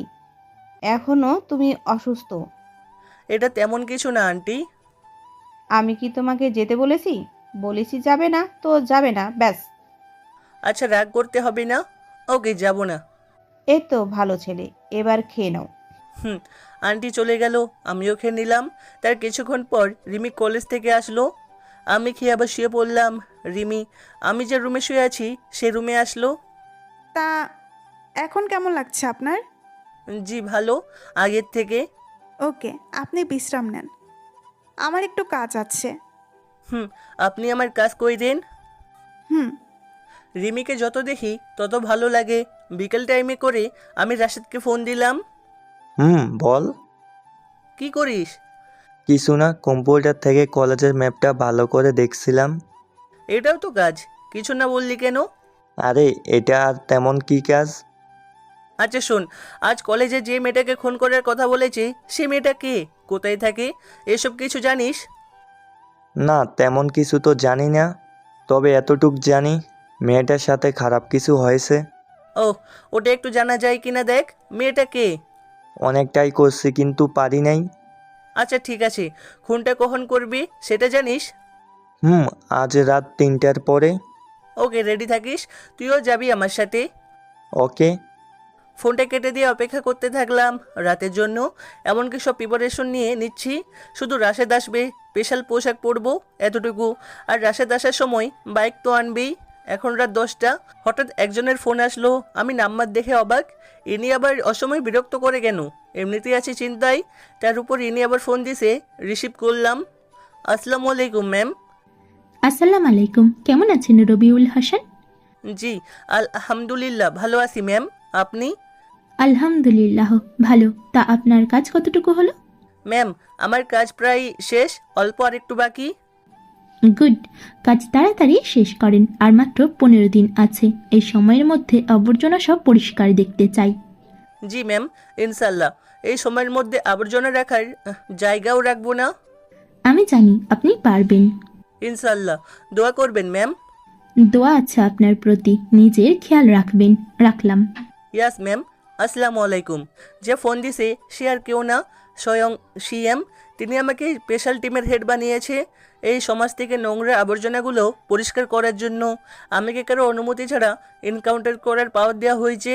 আমার কাজ নিয়ে শুধু মাত্র সে আমি জিজ্ঞাসা করতে পারেন, আর কারো কাছে বলতে আমি বাধ্য নই। ফোন কেটে দিল। ঘড়িতে তাকিয়ে দেখি 11টা বাজে প্রায়। রাশেদের ফোন আসলো। নিচে তাকিয়ে দেখি সে দাঁড়িয়ে আছে। তাই আমি বের হতে যাব, ঠিক তখনই মনে হলো দরজা দিয়ে গেলে কেউ দেখে ফেলবে, জানলা দিয়ে যেতে হবে। দরজার পাশে গিয়ে ভালো করে দেখলাম কেউ আছে কি না, কিন্তু কেউ নেই, সবাই ঘুমাচ্ছে। সবাই বলতে এখানে রিমি আর রিমির আম্মু ছাড়া কেউ নেই। রিমি একমাত্র মেয়ে, রিমির বাবা মারা গেছে প্রায় 5 বছর আগে। তারপরে আমি জানলার কাছে আসলাম, নিচে তাকিয়ে দেখলাম রাশেদ ছাড়া আর কেউ আছে কি না। সেখানে রাশেদ ছাড়া কেউ নেই। 2 তলার উপর থেকে জানলা দিয়ে লাফ দিলাম। এটা আবার তেমন কোনো ব্যাপারই না। আমার স্পেশাল টিমের প্রতিটি সদস্যের কাছে সবার প্রায় 6টা দেশের ট্রেনিং প্রাপ্ত। আমাদের লাফানোর দম 20 তলা থেকেও লাফাতে হয়েছে। এভাবে লাফাতে লাফাতে আর ভয় করে না কিছুকে। লাফ দিয়ে নেমে রাশেদের কাছে গেলাম। ঠিক আছিস তো? এটা আবার নতুন কি? পেছনে তাকালাম, হঠাৎ জানলার পাশ থেকে কেউ একজন নড়ে গেল। মনে হলো, তেমন গুরুত্ব দেইনি, বিড়ালও হতে পারে। রাশেদকে নিয়ে বাইক নিয়ে চলে গেলাম কলেজের কাছে। আমরা দুজনেই পোশাক পরে নিছি। আমাদের স্পেশাল পোশাক আমি পরেছি, রাশেদেরটা রাশেদ। কলেজে গিয়ে বাইকটা কলেজের গাড়ি রাখার রুমে ঢুকিয়ে রাখলাম। তারপর কলেজের পেছনে চলে গেলাম। কলেজের পিছনে আমি আর রাশেদ ছাড়া আর কেউ নেই। 2টা বাজলে রেডি হয়ে যাবি। এখন তো 1টা বাজে। আর হ্যাঁ, কানে ব্লুটুথ লাগিয়ে নি। জানি না তারা কতজন থাকবে, আর এটাও জানি না মেয়েটাকে। খুব সাবধানে থাকবি। আমার ইশারা পাওয়ার সাথে সাথে হাঁটুর নিচে গুলি করবি। এদেরকে মেরে ফেলা যাবে না, এদের দিয়ে আরও অনেক কিছু করতে হবে। ওকে। 2টা বাজতে আর 10 মিনিট বাকি। দেখলাম একটা করে করে কিছু ছেলেসহ একটা মেয়ে আসছে। মেয়েটার চেহারা ভালো করে দেখা যাচ্ছে না। যখন একদম কাছে চলে আসলো তখন দেখলাম মেয়েটার কেউ নয়, আরোহী। আরোহীকে দেখে তো আমার মাথায় রক্ত উঠে গেল। আমি রাশিদকে সংকেত দিলাম একদম রেডি হতে। ছেলে 5 জন মতো আছে, সাথে আরোহী।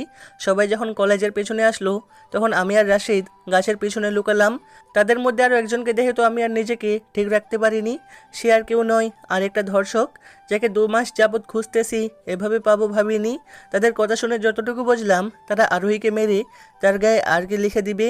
তারপর সব বদনাম আরকের হবে। রাশেদকে সংকেত দিলাম গুলি করার জন্য। সংকেত দিতে দেরি, শ্যুট করতে দেরি নয়। একে একে সবাইকে শ্যুট করে দিলাম। আরোহী তো হতভম্ব হয়ে গেছে। সবাইকে শ্যুট করার পর আমি আর রাশেদ বের হলাম। আরোহী আমাকে দেখে কিছুটা চিন্তামুক্ত হলো। আপনাকে খুন করার কথা ছিল। আপনি এসে বাঁচালেন। আচ্ছা ঠিক আছে, দেখি এদের কি অবস্থা। দেখলাম সবাই অজ্ঞান হয়ে গেছে। তারপর সবাইকে গাছের সাথে বেঁধে দিলাম। পানি দিয়ে একজনের জ্ঞান ফিরালাম, যাকে মেরে ফেলবো তাকে। তার নাম তাবিব। কি রে, তুই এতদিন কই ছিলি? তোকে তো অনেক খুঁজেছি। কে রে তুই? তোর এত বড় সাহস আমাকে বেঁধে রেখেছিস? শান্ত হয়ে যা, তুই হলি ধর্ষক। সোজা কথা, তোকে এখন মরতে হবে। কে রে তুই যে আমাকে মারবি? আমি কে জেনে কেন নিজের প্যান্টটা নষ্ট করতে চাস বলতো? তোকে তো। আমাকে? কি রে? তোকে আমি এখানেই মেরে দিব। জানিস আমি কে? জানি তো, এমপির ডান হাত, মানে বড় চামচা, আর হলি ধর্ষক। তোকে মারতে এর থেকে বেশি কিছু আমার দরকার নাই। কে রে তুই যে আমাকে মারবি? শুনবি তাহলে আমি কে? বল তুই কে? আর কে? দেখলাম তাবিব চোখ বড় বড় করে পালিয়েছে। ভাই আমাকে মাফ করে দেন, ভুল হয়ে গেছে। সময় কম, আর মাপ শব্দের সাথে আমি খুব কমই পরিচিত। শেষ কি কোনো ইচ্ছা আছে? আপনার চেহারাটা দেখতে চাই। ওকে, দেখ তাহলে। তুই? আমি বলে আর কোনো কথা না বাড়িয়ে গুলি করে দিলাম। মারার পর পিঠে লিখে দিলাম আর কি। তারপর একজনকে ফোন দিয়ে জানালাম ব্রেকিং নিউজ করতে। তারপর আমি আর রাশেদ আর আরোহী চলে আসলাম। এমপির পোলাপাইনদের গাছে বেঁধে রাখছি। তারপর চলে আসলাম বাইকের কাছে। এক বাইকে করে আরোহী আর রাশেদ, অন্য বাইকে আমি। রাশেদ, আরোহীকে তার বাসায় দিয়ে আয়, আর আসার সময় ফোন দিয়ে কাউকে ডেকে নিবি, যাতে আমার বাইকটা নিয়ে যেতে পারে। ওকে, এখন যাচ্ছি তাহলে। আর শোন, তোর কোনো সমস্যা হলে আমাকে বলবি। ওকে, যা এখন, বাই। আরোহীর বাসা ডিসি রিমির বাসার বিপরীতে, তাই 2 দিকে চলে গেলাম। আমি রিমির বাসার বাইরে এসে গাছ বেয়ে আবারও রুমে ঢুকে গেলাম। রুমে ঢুকে সবচেয়ে বড় শট খেলাম, কারণ রুমে আন্টি বসে আছে। কোথায় গিয়েছিলে এত রাতে? আন্টি, আসলে একটা জরুরি কাজে গিয়েছিলাম, সকালে বলবো, এখন গিয়ে ঘুমান। না, এখন বলো কোথায় গিয়েছিলে। আন্টি প্লিজ, সকালে বলবো। সত্যি বলবে তো? ওকে, তুমি ঘুমাও এখন। জি আন্টি, একটা অনুরোধ ছিল। জানি কি বলবে, যদি সকালে না বলো তাহলে কিন্তু খারাপ হবে। আর তুমি বলবে এই যে তুমি মাঝরাতে বাইরে গেছো, এটা না বলতে বলবে, তাই তো? জি আন্টি। ঠিক আছে, বলবো না, এখন ঘুমাও। Okay aunty, good night. Aunty বড় করে তাকালো, কোনো কিছু বললো না। আমি আবার কি করলাম, এভাবে তাকালো কেন? তারপর আন্টি চলে গেল, আমিও ঘুম দিলাম। সকালে ঘুম থেকে উঠে দেখি আন্টি আমার রুমে আসতেছে। আন্টি, আসলে কালকের জন্য ক্ষমা করবেন, একটা জরুরি কাজ ছিল, তাই আপনাদের না বলে চলে গেলাম। আমি সেটা শুনতে আসিনি। এখন ফ্রেশ হয়ে নিচে আসো, খাবার খাবে, তারপর বাকি কথা হবে। ওকে আন্টি, আপনি যান, আমি আসতেছি। 10 মিনিট পর রেডি হয়ে নিচে গেলাম, দেখছে রিমি আর আন্টি টেবিলে বসে আমার জন্য ওয়েট করতেছে। তা এখন আপনার শরীর কেমন? মুই এখন পুরাই ভালো। রিমির সামনে গ্রামের ভাষায় কথা বলতে হবে, নয়তো অনেক কিছু ভেবে নিবি, শত হলেও ডিসি বলে কথা। তাহলে তো ভালোই, বসেন, খাবার খেয়ে নিন। বলে বসে গেলাম। জানি না আমার মতো ভাগ্য আর কারো আছে কি না, বিয়ের আগে বউয়ের সাথে এক টেবিলে খাবার খাইতেছি। কথা কি এখানে বলবো নাকি পরে বলবো? পরে কইলে হবে। ঠিক আছে, এখন খেয়ে নাও। তারপর সবাই খেয়ে নিলাম। রিমি টিভিটা অন করলো, আমিও সেখানে তাদের সাথে বসে আছি। ব্রেকিং নিউজ, আজ আবারও আরকের শিকার হলো এমপির বিশ্বাসযোগ্য আরেক নেতা, যাকে এমপির ডান হাত বলে গণনা করা হয়। তার পিঠেও লেখা ছিল আরকে। আসলে কে এই আরকে? তার আসল উদ্দেশ্য বা কি? সবার একটাই প্রশ্ন, সবার আগে নতুন নতুন আপডেট পেতে চোখ রাখুন আমাদের তানহা স্টোরি চ্যানেলে। আপনাদের সাথে ছিলাম আমি, রোবাইয়া নাসরিন। খবর শুনে সব নেতার মাথা গরম হয়ে গেল, তবে এবার আরকের উপর নয়, সাংবাদিকের উপর। শুধু নেতারা গরম হয়ে গেছে তাও নয়, অন্যান্য মিডিয়ারও গরম হয়ে গেছে। তাদের একটাই কথা, সব খবর এই মেয়ে সবার আগে পাই কেন? কে এই মেয়ে? নাকি আরকের সাথে এর মেয়েটার পরিচয় আছে? আমি খবর শুনে হাসলাম, যেটা রিমির চোখে পড়ে গেল। আমি তারপর আন্টিকে বললাম, আন্টি তাহলে মুই আজকে আসি? আসি মানে? তোমার সাথে তো কথা আছে। আইসা আন্টি। রিমি, তুই কলেজে যা। ওকে মা, সাবধানে থেকো। আর আপনি কি আজ চলে যাবেন? মুই আজ চলে যাব। ওকে, সাবধানে যাবেন। রিমি যাওয়ার পর আন্টি আমাকে বলল, বলো কে তুমি আর কি তোমার এমন কাজ যার জন্য রাত 2টার সময় বাইরে যেতে হয়? আন্টি, আপনি আমার ব্যাপারে অনেক কিছু অনুমান করে নিয়েছেন, শুধু এতটুকু শুনেন, আমার নাম হাসান। তুমি কাল কি জন্য এত রাতে বাইরে গেছো? আন্টি, গুরুত্বপূর্ণ কাজে বের হয়েছি, কিন্তু কি কাজ সেটা এখন বলা যাবে না। এটা খুব গুরুত্বপূর্ণ কাজ, যদি আপনার খুব জানতে ইচ্ছা করে তাহলে এতটুকু মনে রাখেন, আর 10 দিনের মধ্যে সব বুঝতে পারবেন। আজকে আমি আসি। না, তুমি এভাবে যেতে পারো না। কি কাজ সেটা বলে যাও। আন্টি, আপনি কি আমাকে বিশ্বাস করতে পারছেন না? সত্যি আর 10 দিনের মধ্যে সব জানতে পারবেন। ঠিক আছে, অপেক্ষায় থাকলাম। ধন্যবাদ আন্টি। তারপর আন্টির থেকে বিদায় নিয়ে নিজের ভাঙাচোরা বাসায় চলে আসলাম। আজকে সহ 3 দিন কলেজে ফুচকা বিক্রি করতে যাইনি, কাল থেকে আবার যাব। তারপর বিকেলবেলা একটু ঘোরাঘুরি করে তাড়াতাড়ি ঘুমাইয়া গেলাম। সকালে ঘুম থেকে উঠে আবারও কলেজে গেলাম ফুচকা বিক্রি করতে। নিয়মিত কাস্টমার তো আছেই। তা মামা কেমন আছো? এতদিন আসো নাই কেন? একটু অসুস্থ ছিলাম মামা, এখন ঠিক আছি, এখন আসবো প্রতিদিন। ওকে মামা, এখন ফুচকা দাও। লও। তারপর সারাদিন ফুচকা বিক্রি করলাম, রাতে বাসায় এসে শুয়ে পড়লাম। আমার বন্ধু রাশেদকে ফোন দিলাম। রাশেদ যেটা বলল তা শুনে তো আর 1 মিনিটও থাকতে পারলাম না।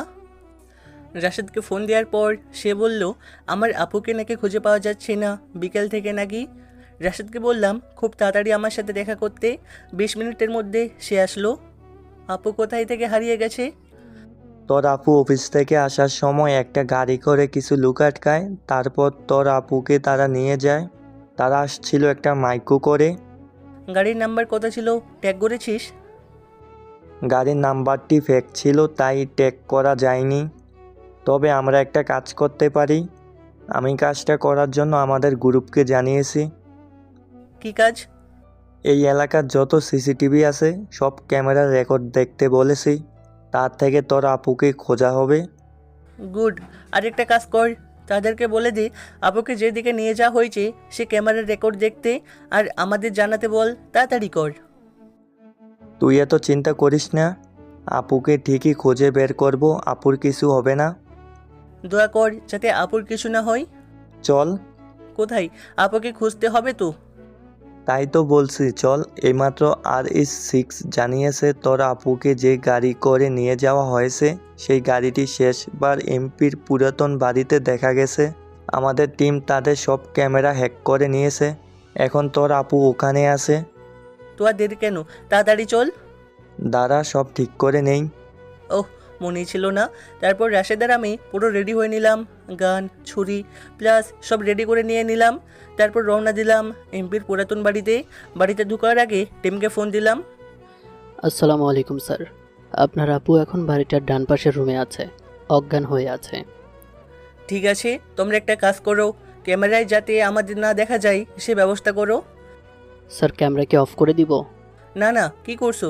ক্যামেরা অফ করলে তারা বুঝতে পারবে। একটাই কাজ করো, আমরা আসার আগে যে ফুটেজটা হয়েছে সেটা আবারও চালাও, যাতে তারা বুঝতে না পারে, পরিস্থিতি যাতে স্বাভাবিক মনে হয়। সব হয়ে গেছে, এখন আপনি ভেতরে যেতে পারেন। ওকে রাশিদ, চল ভিতরে যাই। চল। ভিতরে ঢুকে আপুকে যেখানে বেঁধে রেখেছি সেখানে যেতে লাগলাম। হঠাৎ কেউ সামনে আছে মনে হলো, তাই লুকিয়ে পড়লাম। কিছুক্ষণ পর আবারও সামনে গেলাম, দেখলাম আপুকে চেয়ারে বেঁধে অজ্ঞান হয়ে আছে। রাশিদ, তুই এখানে দাঁড়া, ভিতরে তুই যাইস না, বন্দুক ঠিক করে রাখ, কেউ আমার দিকে আসলে তাকে শ্যুট করে দিবি। ওকে, তুই এখন যা, সাবধানে যাবি, আমিও তোর সাথে আছি। আমি রাশেদের দিকে মুচকি হেসে তাকালাম। ছোটোবেলার একটাই কথা মনে পড়ে গেল। একদিন আমি স্কুলে যাচ্ছিলাম, তখন হয়তো ক্লাস 5 কিংবা 6-এ একটা ছেলে এসে আমার পেছন থেকে কিল মেরে চলে গেল। কে সেটা আমি দেখিনি, যে মেরেছে তার পেছনে রাশেদ ছিল। আমি তো কিল খেয়ে বসে পড়েছি, একটু বেশি জোরে লেগেছিল। 5 মিনিট পর শুনলাম আমার ক্লাসের একজন মার খেয়ে বেহুশ হয়ে গেছে। কে মেরেছে সেটাও কেউ জানে না। সেদিন রাশেদের সাথে আমার আর কথা হয়নি, বাসায় চলে আসলাম। পরের দিন স্কুলে গিয়ে রাশেদকে বললাম, কালকে মারামারির সময় তুই কোথায় ছিলি? এই তো আমি এখানেই ছিলাম সবার সাথে। এখানে কোথায়? কালকে একজন আমাকে পেছন থেকে খুব জোরে মেরে চলে গেল, কে সেটাও জানলাম না। যে মেরেছে সে তো মার খেলো। মানে তুই কিভাবে জানিস আমাকে কে মেরেছে আর কে বা মার খেলো? স্কুল ছুটির পর বলবো। ওকে, এখন ক্লাস কর।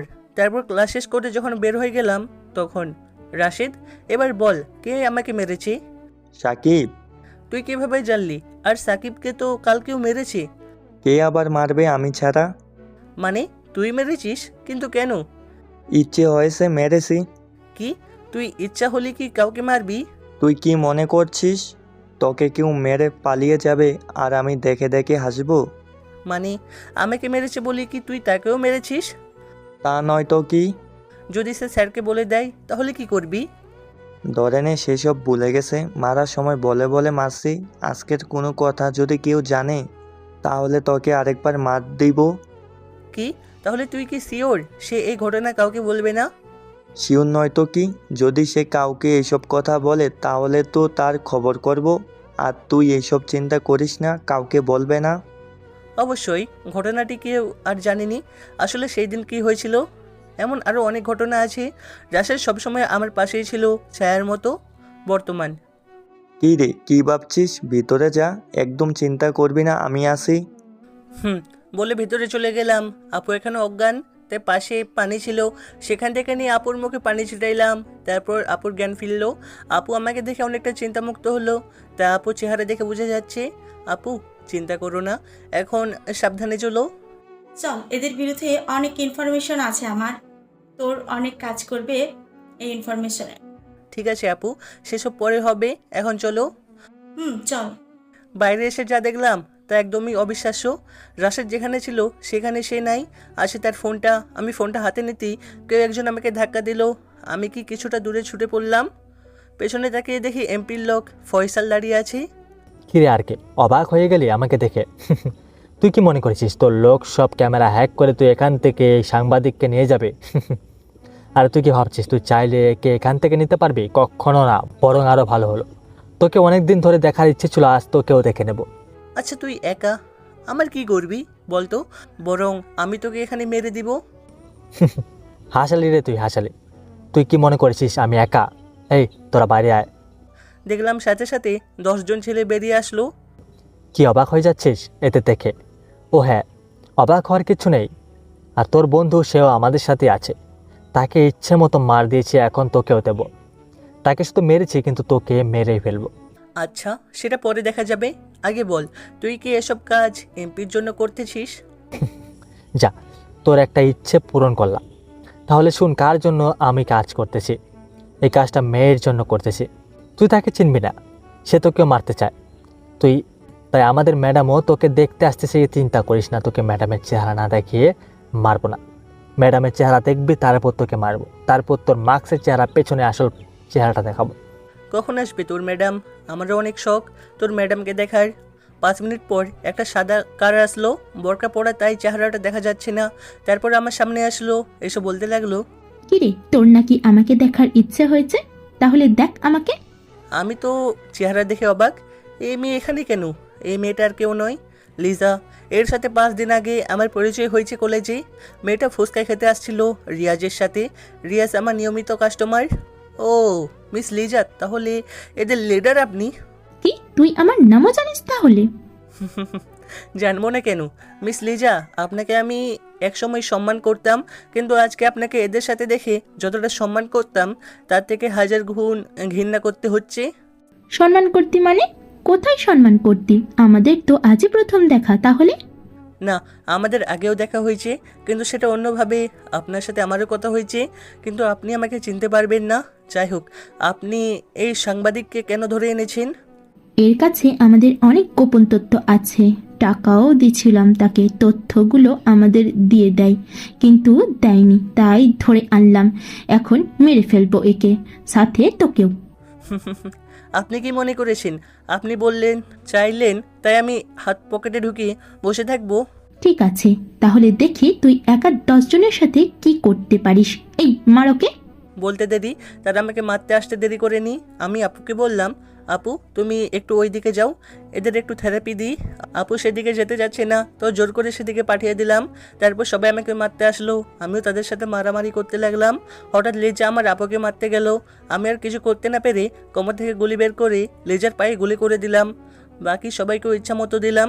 তারপর ফয়সালের কাছে গেলাম, লিজার ফয়সালকে বেঁধে দিলাম চেয়ারে। তারপর ফয়সালকে বললাম, বল রাশেদ কোথায়, তাকে কোথায় নিয়ে গেছিস? না, বলবো না। মেরে ফেললেও বলবো না। ওকে, তাহলে মোর। বলে পায়ে একটা গুলি করলাম, সাথে সাথে বলে দিল রাশেদ পেছনের ঘরে আছে। আমিও তাদেরকে সেখানে রেখে আমি আর আপু রাশেদের কাছে গেলাম। দেখলাম রাশেদকে বেঁধে রেখেছে। আমি তাকে খুলে নিয়ে বললাম, চল হসপিটালে যাই। পরে যাব। না, এখন চল, তোকে অনেক মেরেছে। এই মার কিছু হবে না, তারা সাধারণ পাবলিককে মারার মতো মেরেছে।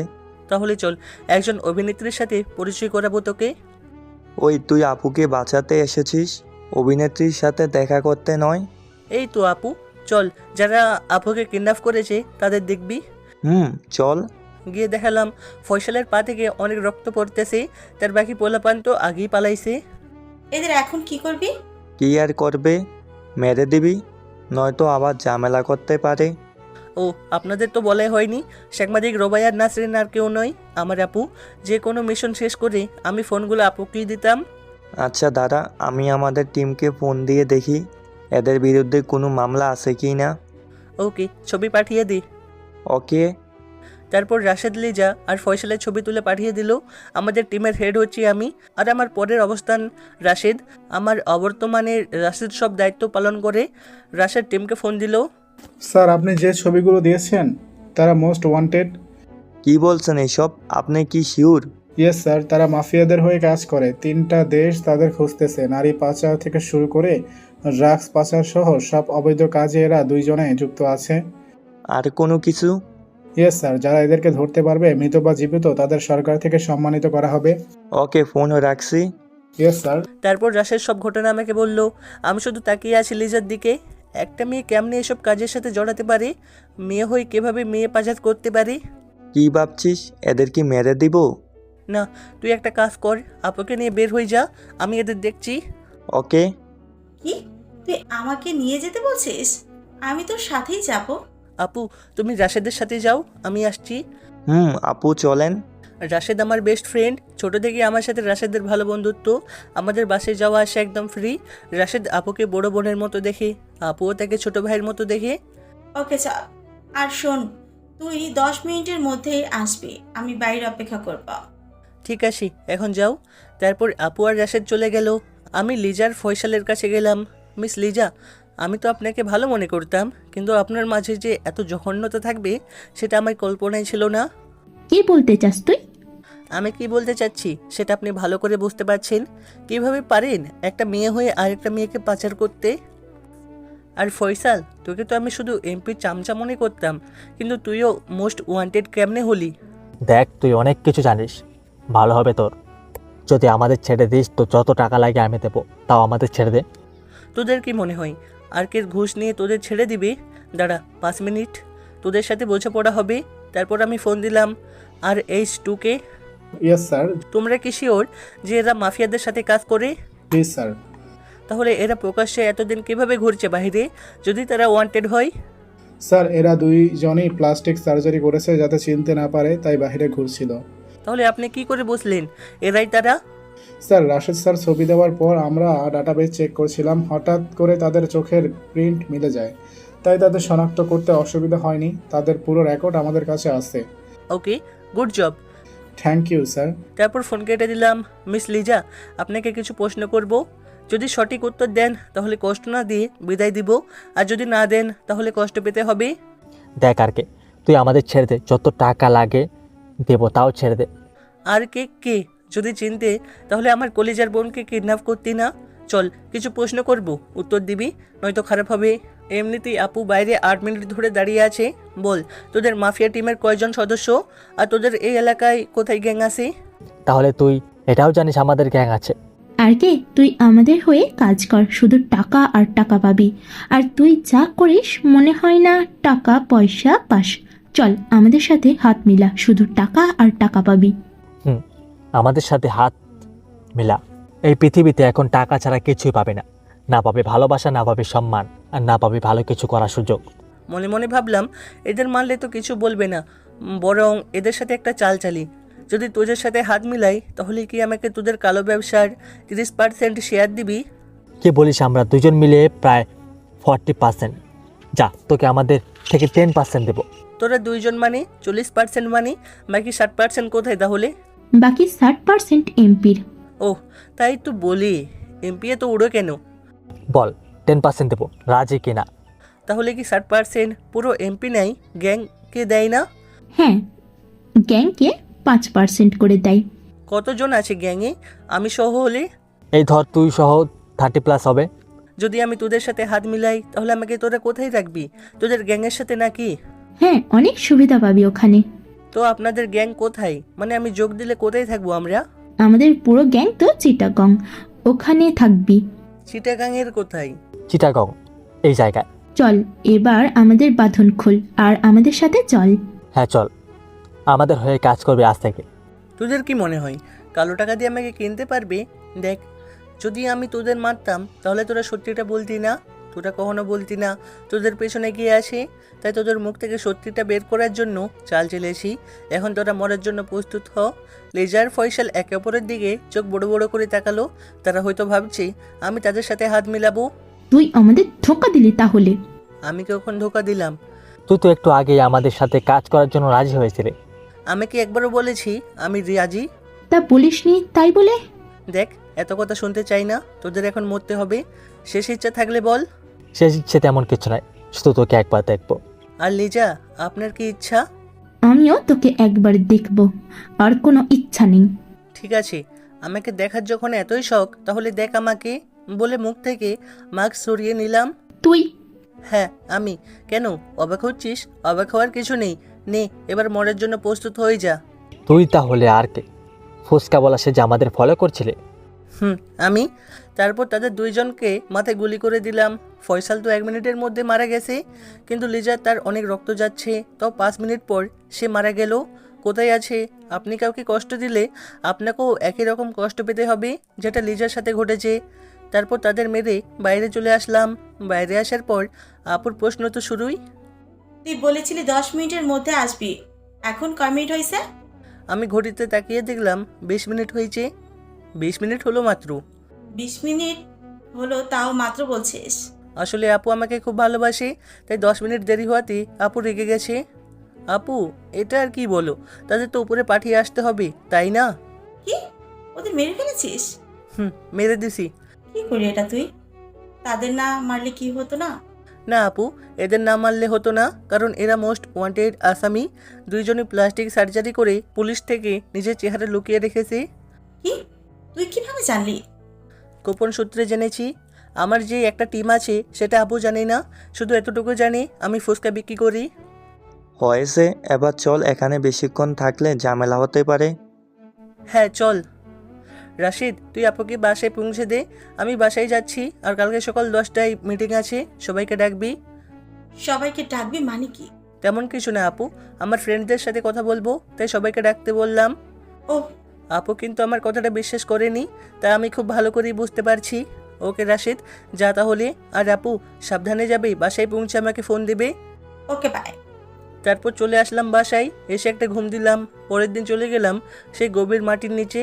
মিটিংয়ে সবাই এসে গেছে, তাই মিটিং শুরু করলাম। সবাই কেমন আছেন? ভালো স্যার, আপনি কেমন আছেন? ভালো। যাই হোক, আজকে যে জন্য আমরা এখানে আসলাম সে আলোচনা শুরু করি। Yes sir. আপনারা জানেন আমাদের নির্দিষ্ট সময় প্রায় শেষের দিকে, আর মাত্র 5 দিন সময় আছে। এই সময়ে আমাদের কাজ অনেক করতে হবে। Yes sir. আপনারা হয়তো জানেন আর 2 দিন পরে বিশ্ববিদ্যালয়ের একটা অনুষ্ঠান আছে, আর সেই অনুষ্ঠানে প্রধান অতিথি হিসেবে থাকবে আমাদের এমপি। ইয়েস স্যার, জানি সেটা।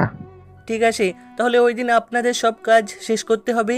সবাই ওই দিন ওখানে উপস্থিত থাকবেন। Yes sir. ঠিক আছে, আমি আপনাদের সবাইকে বুঝিয়ে দিচ্ছি কে কোন দিকে থাকবেন। ওকে স্যার।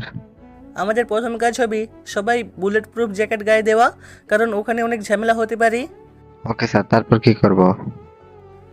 তারপর আর এইজ 1 আপনি থাকবেন এমপির সামনে করে ডান পাশে, সাথে বাম পাশে থাকবেন আর এইজ 2। Yes sir. আর এইজ 3 আর এইজ 4 থাকবেন সামনের বিল্ডিংয়ে। তারপর আর এইজ 5 আর এইজ 6 থাকবেন ডান পাশের বিল্ডিংয়ের 3য় তলায়। আর এইজ 7 আর এইজ 8 থাকবেন পাবলিকের সাথে, একজন থাকবেন মাঝখানে, আরেকজন থাকবে পেছনে। আর এইজ 9 আপনি থাকবেন এমপির যে মানুষ দাঁড়াবে তাদের সাথে মিশে যাবেন। Yes sir. স্যার, আমাদের টার্গেটে কে সেটা তো বললেন না। আমাদের টার্গেট একজন নয়, তার 10 জন মতো আছে। আজ রাতে তাদের মধ্যে 5 জনকে পুলিশ গ্রেপ্তার করবে, তাদের পরে আরও 3 জন গ্রেপ্তার করবে। তাহলে বাকি 2 জনকে গ্রেপ্তার করবেন না কেন? কারণ ওরা 2 জন খুব পাওয়ারফুল লোক, তাদের আটক করলে পুরো এলাকায় ঝামেলা হবে, তাই বুদ্ধি দিয়ে তাদের আটকাতে হবে। তাহলে স্যার, কারা তারা? সেটা আমি ছাড়া আর কেউ জানে না। কালকে তাদেরকে এনকাউন্টার করব, সবাই রেডি থাকবে। স্যার, তারা কারা আমরা কি জানতে পারি না?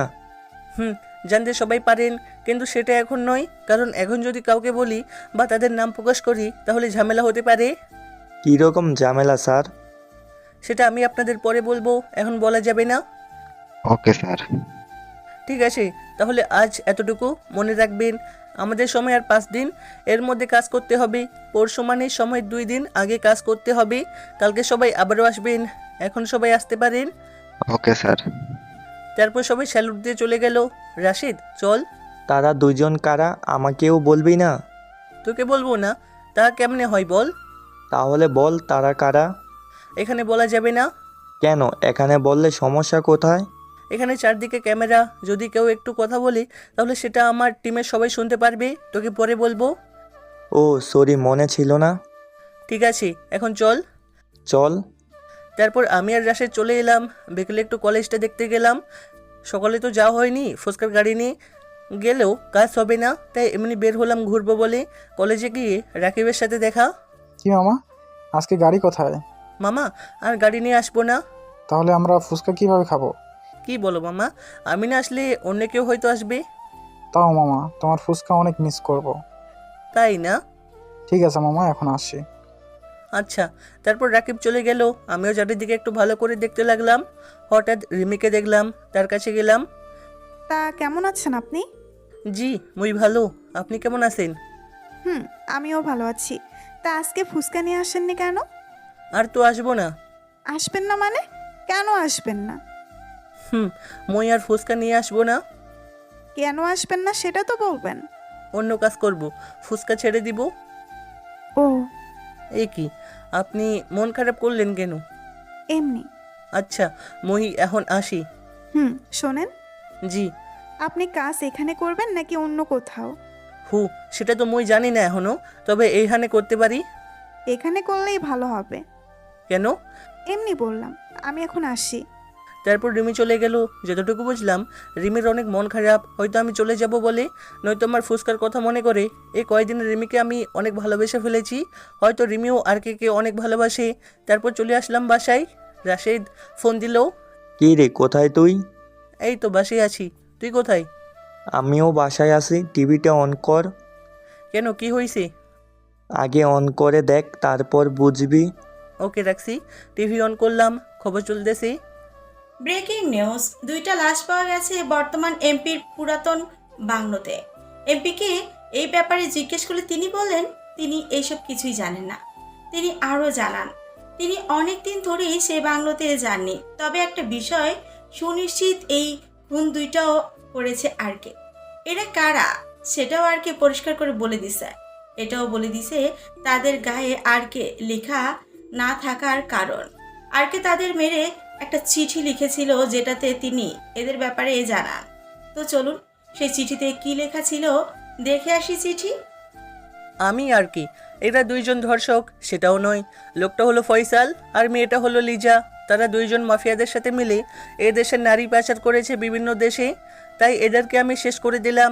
আপনারা হয়তো বলতে পারেন এরা 2জনকে আমি কিভাবে চিনি, তাহলে সেটা আমি আপনাদের জানাচ্ছি। এরা 2জন যে চেহারা নিয়ে বর্তমানে আছে সেটা তাদের আসল চেহারা নয়। তারা 2জন মোস্ট ওয়ান্টেড আসামি। পুলিশ থেকে শুরু করে বিভিন্ন দেশের গোয়েন্দা সংস্থা তাদের খোঁজ করছে, কিন্তু দুঃখের বিষয় তাদেরকেও চিনতে পারেনি। এরা 2জন প্লাস্টিক সার্জারি করে নিজের আসল চেহারা বদলে নিয়েছে। তাদের প্লাস্টিক সার্জারি সরিয়ে নিলে তাদের আসল চেহারা বেরিয়ে আসবে। এরা 2জন এমপির খুবই বিশ্বাসযোগ্য ছিল। তাদের প্লাস্টিক সার্জারি সরিয়ে নেওয়ার অনুরোধ রইল। ইতি আর কি। এই ছিল তার চিঠি। সব আপডেট পেতে চোখ রাখুন আমাদের তানহা স্টোরি চ্যানেলে। খবর দেখার পরে আমি রাশিদকে ফোন দিলাম। হ্যাঁ, দেখেছিস খবর? দেখছি। তুই যে চিঠি লিখলি সেটা আমাকে বললি না কেন? এমনি বলিনি, এখনো তো দেখলি। আচ্ছা, ওই 2জন কারা, নাম বল। তাহলে আমার সাথে আজ রাতে ঘুরতে বের হবি? আজব তো, ঘুরতে বের হলে বলবি নাকি? হ্যাঁ বলবো, আর দেখবো। মানে? সেটা দেখা করলে আর ঘুরতে বের হলে বুঝবি। ওকে। আচ্ছা রাখছি। ঠিক 9টার সময় গান নিয়ে আমার বাসায় আসবি। আচ্ছা। তারপর ফোন কেটে দিলাম। তারপর এটা ওটা করতে করতে 8টা বেজে গেল। আর মাত্র 1 ঘন্টা বাকি রাশেদ আসতে, তাই কিছু ফাইল চেক করে নিলাম। তারপরে একটু খবর দেখলাম, ঘড়িতে দেখি 8টা 50, তাই রেডি হয়ে নিলাম। নর্মাল একটা পোশাক পরলাম, সাথে শুধু মাস্কটা আর বন্দুকটা নিলাম। 9টা বাজার 5 মিনিট আগে রাশেদ আসলো। চল তাহলে যাওয়া যাক। কিছু খাওয়াবি না? খাবো তো, সামনে চায়ের দোকান, সেখানে ভালো করে খাওয়াবো। ওকে চল। তারপর রাশেদ আর আমি চলে গেলাম চায়ের দোকানে। চা খেয়ে 2জনে হাঁটতে লাগলাম। এখন তো বল, কে তারা 2জন? আচ্ছা, তারা কারা? না শুনলে কি তোর ভাত হজম হয় না? বলবি কি না? বলবো, চল আর একটু সামনে যাই। 5 মিনিট হাঁটার পর। এবার তো বল। তাহলে শোন, তোর কি মনে আছে আমরা যখন জবে প্রথম ঢুকি তার মাসখানিক পরে বাংলাদেশ থেকে প্রায় 30টা মেয়ে পাচার হয়েছে? মনে আছে তো। তো এই হলো সে, যে আমার টার্গেটে থাকবে। এরা তো 2জন। আর তোর কি মনে আছে এমপির নির্বাচন হওয়ার মাসখানেক আগে একটা গাড়ি বিস্ফোরণ হয়েছিল, যে ওটা? হ্যাঁ মনে আছে। আর সে হচ্ছে দ্বিতীয় ব্যক্তি। গাড়িটা এমনিতে বিস্ফোরণ হয়নি, ওটাতে টাইম বোম লাগানো হয়েছিল। কারা সে জানোয়ারগুলো যারা নিরীহ মানুষকে এভাবে মেরেছে? এটাই হলো এমপির আরেকটা হলো ব্যবসায়ী রায়হান ইকবাল। কি? ভোট পাওয়ার জন্য এমপি গাড়িতে বোমা লাগিয়েছিল আর বলেছিল তার কিছু সহকর্মী সে গাড়িতে ছিল, বিপরীত দল তাদের অ্যাক্সিডেন্ট করিয়েছে। আসলে ওই গাড়িতে এমপির লোক ছিল না, কারণ বোমা লাগানোর পর তারা গাড়ি থেকে নেমে যায়। তারপর গাড়ি বিস্ফোরণ হয়। আর মেয়ে পাচার করেছিল Faisal plus MP plus Liza, Raihan Iqbal. সবাই মিলে জড়িত আছে প্রতিটি বড় বড় অপরাধের পেছনে। চল আর একটু সামনে যাই। হ্যাঁ চল। শোন, অনুষ্ঠানে তুই আমার সাথে থাকবি। আমি যখন বলবো তুই আপুর কাছে চলে যাবি। কেন, আপু কি ওখানে যাবে নাকি? আপুকে তারা সন্দেহ করেছে, তাই আপুর সেফটে তোকে থাকতে হবে, কারণ আমি থাকবো এমপির সামনের মানুষের সাথে। তাদের কথা শেষ হলে আমি এমপিকে শ্যুট করব। আর মনে রাখবি ওখানে রিমিও থাকবে, কিন্তু তার সাথে বন্দুক থাকতে পারে। ওকে। আরও 10 মিনিট হেঁটে একটা বড় বিল্ডিংয়ের সামনে আসলাম। এই কোথায় নিয়ে এলি আমাকে? এত নির্জন কেন এই বিল্ডিং? তোর কি মনে হয় এখানে কোনো মানুষ নেই? দেখে তো তাই মনে হচ্ছে। তোকে বন্দুক আনতে বলেছিলাম, আনছিস? হ্যাঁ, কিন্তু কেন? তাহলে শোন, এই যে বিল্ডিংটা তুই নির্জন বলছিস, সেখানে এখন প্রায় 20 জন মেয়ে আটকে আছে। আর এটা হলো রায়হান ইকবালের গোপন বাড়ি। আর আমরা এখন এটাকে মিশন চালাবো। কি? তুই তো জানিস এখানে বিপদ হতে পারে। আমাদের টিম মেম্বারদের আনা উচিত ছিল। দাদা, আমি ফোন দিয়ে তাদের আসতে বলতেছি। তার দরকার নেই, আমরা 2 জন মিশনে সাকসেস করতে পারবো। শিউর তো তুই? হ্যাঁ, শোন, তুই যাবি পেছনের দরজা দিয়ে, আমি সামনে থাকবো। আর ভিতরে 5 জন লোক আছে, বাকিগুলো 17+ বছরের মেয়ে। আমাদের টার্গেট থাকবে ওই 5 জন লোক। ওকে। ওকে, তাহলে পেছনে যা, আমি সামনের দিয়ে যাচ্ছি। আমার অনুমতি না পাওয়া পর্যন্ত তুই ফায়ার করবি না। নে, মাস্ক পরে নে। Start now. Yes sir. Go now. Okay sir. তারপর রাশেদ পেছন দিকে চলে গেল। আমিও মাস্ক পরে সামনের দরজায় দাঁড়ালাম। রাশেদকে ফোন দিলাম। রেডি তো? Yes sir. ওকে, আমি ঢুকতেছি, তুইও ঢুকবি। সামনে কেউ আসলে গুলি করে দিবি। Yes sir. ওকে, তারপর ভিতরে ঢুকে গেলাম। পেছন দিয়েও রাশেদ ঢুকলো। ভিতরে একটা মেয়ে আমাকে দেখে ফেললো। কিছু বলার আগে আমি তাকে ইশারায় চুপ করিয়ে নিলাম। তারপর সামনে গিয়ে একজনকে দেখলাম, সাথে সাথে লুকিয়ে পড়লাম। সে একটু কাছে আসতেই পেছন দিয়ে তার মুখ চেপে ধরলাম আর ঘাড় ভেঙে দিলাম। সে সাথে সাথে মারা গেল। আর ওই দিকে রাশেদ ভিতরে ঢুকে সামনে আসলো। আমি আর সে সামনাসামনি হয়ে গেছি। আমি তাকে ইশারায় বললাম সামনে বাম পাশে যেতে। সে সাথে সাথে আমার দিকে গুলি চালালো।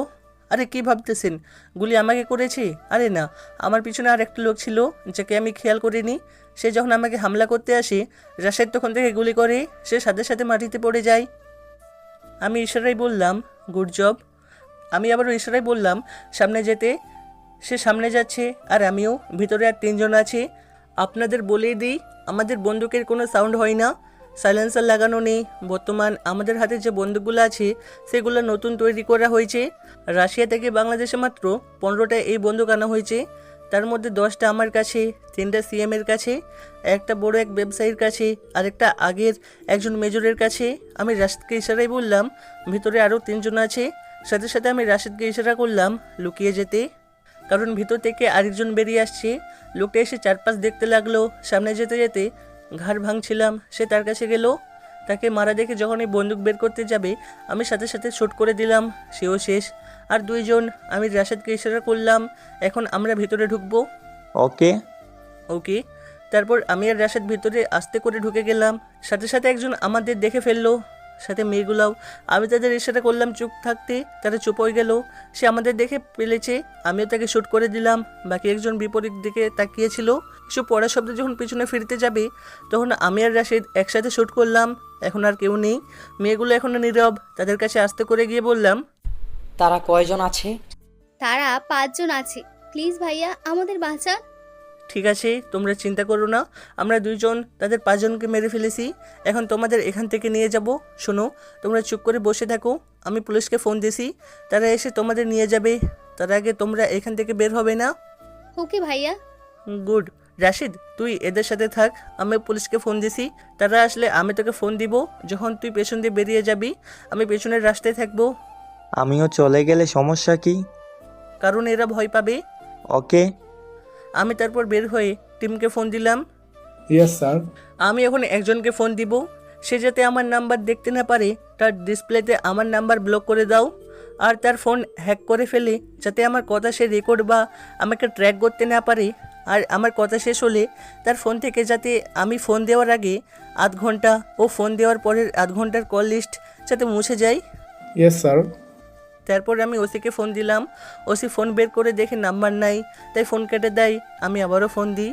ওসি এবার ফোন রিসিভ করে তাকে কিছু বলতে না দিয়ে, হ্যালো ওসি সাহেব, আমি আর কি বলছিলাম। আর কি? ভয় পাওয়ার কিছু নেই, আপনাকে একটু ইনফরমেশন দিতে ফোন দিয়েছিল। কি ইনফরমেশন? রায়হান ইকবালকে চিনেন? হ্যাঁ, চিনি। ওনার গোপন বাড়িটা চিনেন? গোপন বাড়ি মানে? ওনার তো একটাই বাড়ি। তার মানে আপনি চেনেন না তার গোপন বাড়ি? না। তাহলে আমি বলতেছি, তার আসল বাড়ির ডান পাশের রাস্তা দিয়ে 1 কিলোমিটার গাড়ি চালিয়ে দেখবেন ছোট একটা পাহাড়। পাহাড়ের বাম পাশে একটা বড় বিল্ডিং আছে। বাইরে হলুদ রং করানো, সেটা তার গোপন বাড়ি। তো তো এখন আপনি আপনার ফোর্সকে নিয়ে সেখানে যাবেন, সাথে 5টা অ্যাম্বুলেন্সও নেবেন। কিন্তু কেন? কারণ ওখানে কিছু মেয়েকে ভারতে পাচার করার জন্য রায়হান ইকবাল আটকে রেখেছে, সাথে 5টা লোকও রেখেছে। আমি আর আমার একজন বন্ধু তাদের 5 জনকে মেরে ফেলেছি, তাই অ্যাম্বুলেন্স আনতে হবে। মনে রাখবেন, আপনি এমন করে মেয়েগুলোকে আনবেন যেন তারা ভয় না পায়। আর এটাও মনে রাখবেন, এসবের পেছনে যে রায়হান ইকবাল ছিল সেটা আপনি আমি ছাড়া আর কোনো মানুষ না জানে। আর ইকবালকে এখন গ্রেপ্তার করবেন না। ওকে। ঠিক আছে, এখন রাখছি। শোনেন, জি বলেন। আপনার সাথে বসে 1 কাপ চা খাওয়ার অনেক ইচ্ছা ছিল। তাই নাকি? জি, যদি আপনি কিছু মনে না করেন তাহলে কি আমরা 1 কাপ চা খেতে পারি? আসলে আপনাকে দেখার অনেক ইচ্ছা, তাই বললাম আর কি। ঠিক আছে, তবে আমি একা না, আমার সাথে আরও মানুষ থাকবে। আপনার বাসায় খাবো না, কোনো ফুটপাতের দোকানে বসে আমরা চা খাবো। তবে আপনার সাথে আমার কথা হবে না, তবে দেখা হবে। আমার সাথে আরও 10 জন মানুষ বসে থাকবে, সবাইকে আপনি চা খাওয়াবেন, তাদের মধ্যে আমি একজন থাকবো। তাহলেও চলবে। তাহলে কাল রাত 8টায় দেখা হবে আপনার থানার বাইরের বাম পাশের দোকানে। ওকে। ওকে, তাহলে গিয়ে মেয়েগুলোকে নিয়ে আসুন আর তাদের পরিবারের কাছে ঠিকমতো পৌঁছে দিন।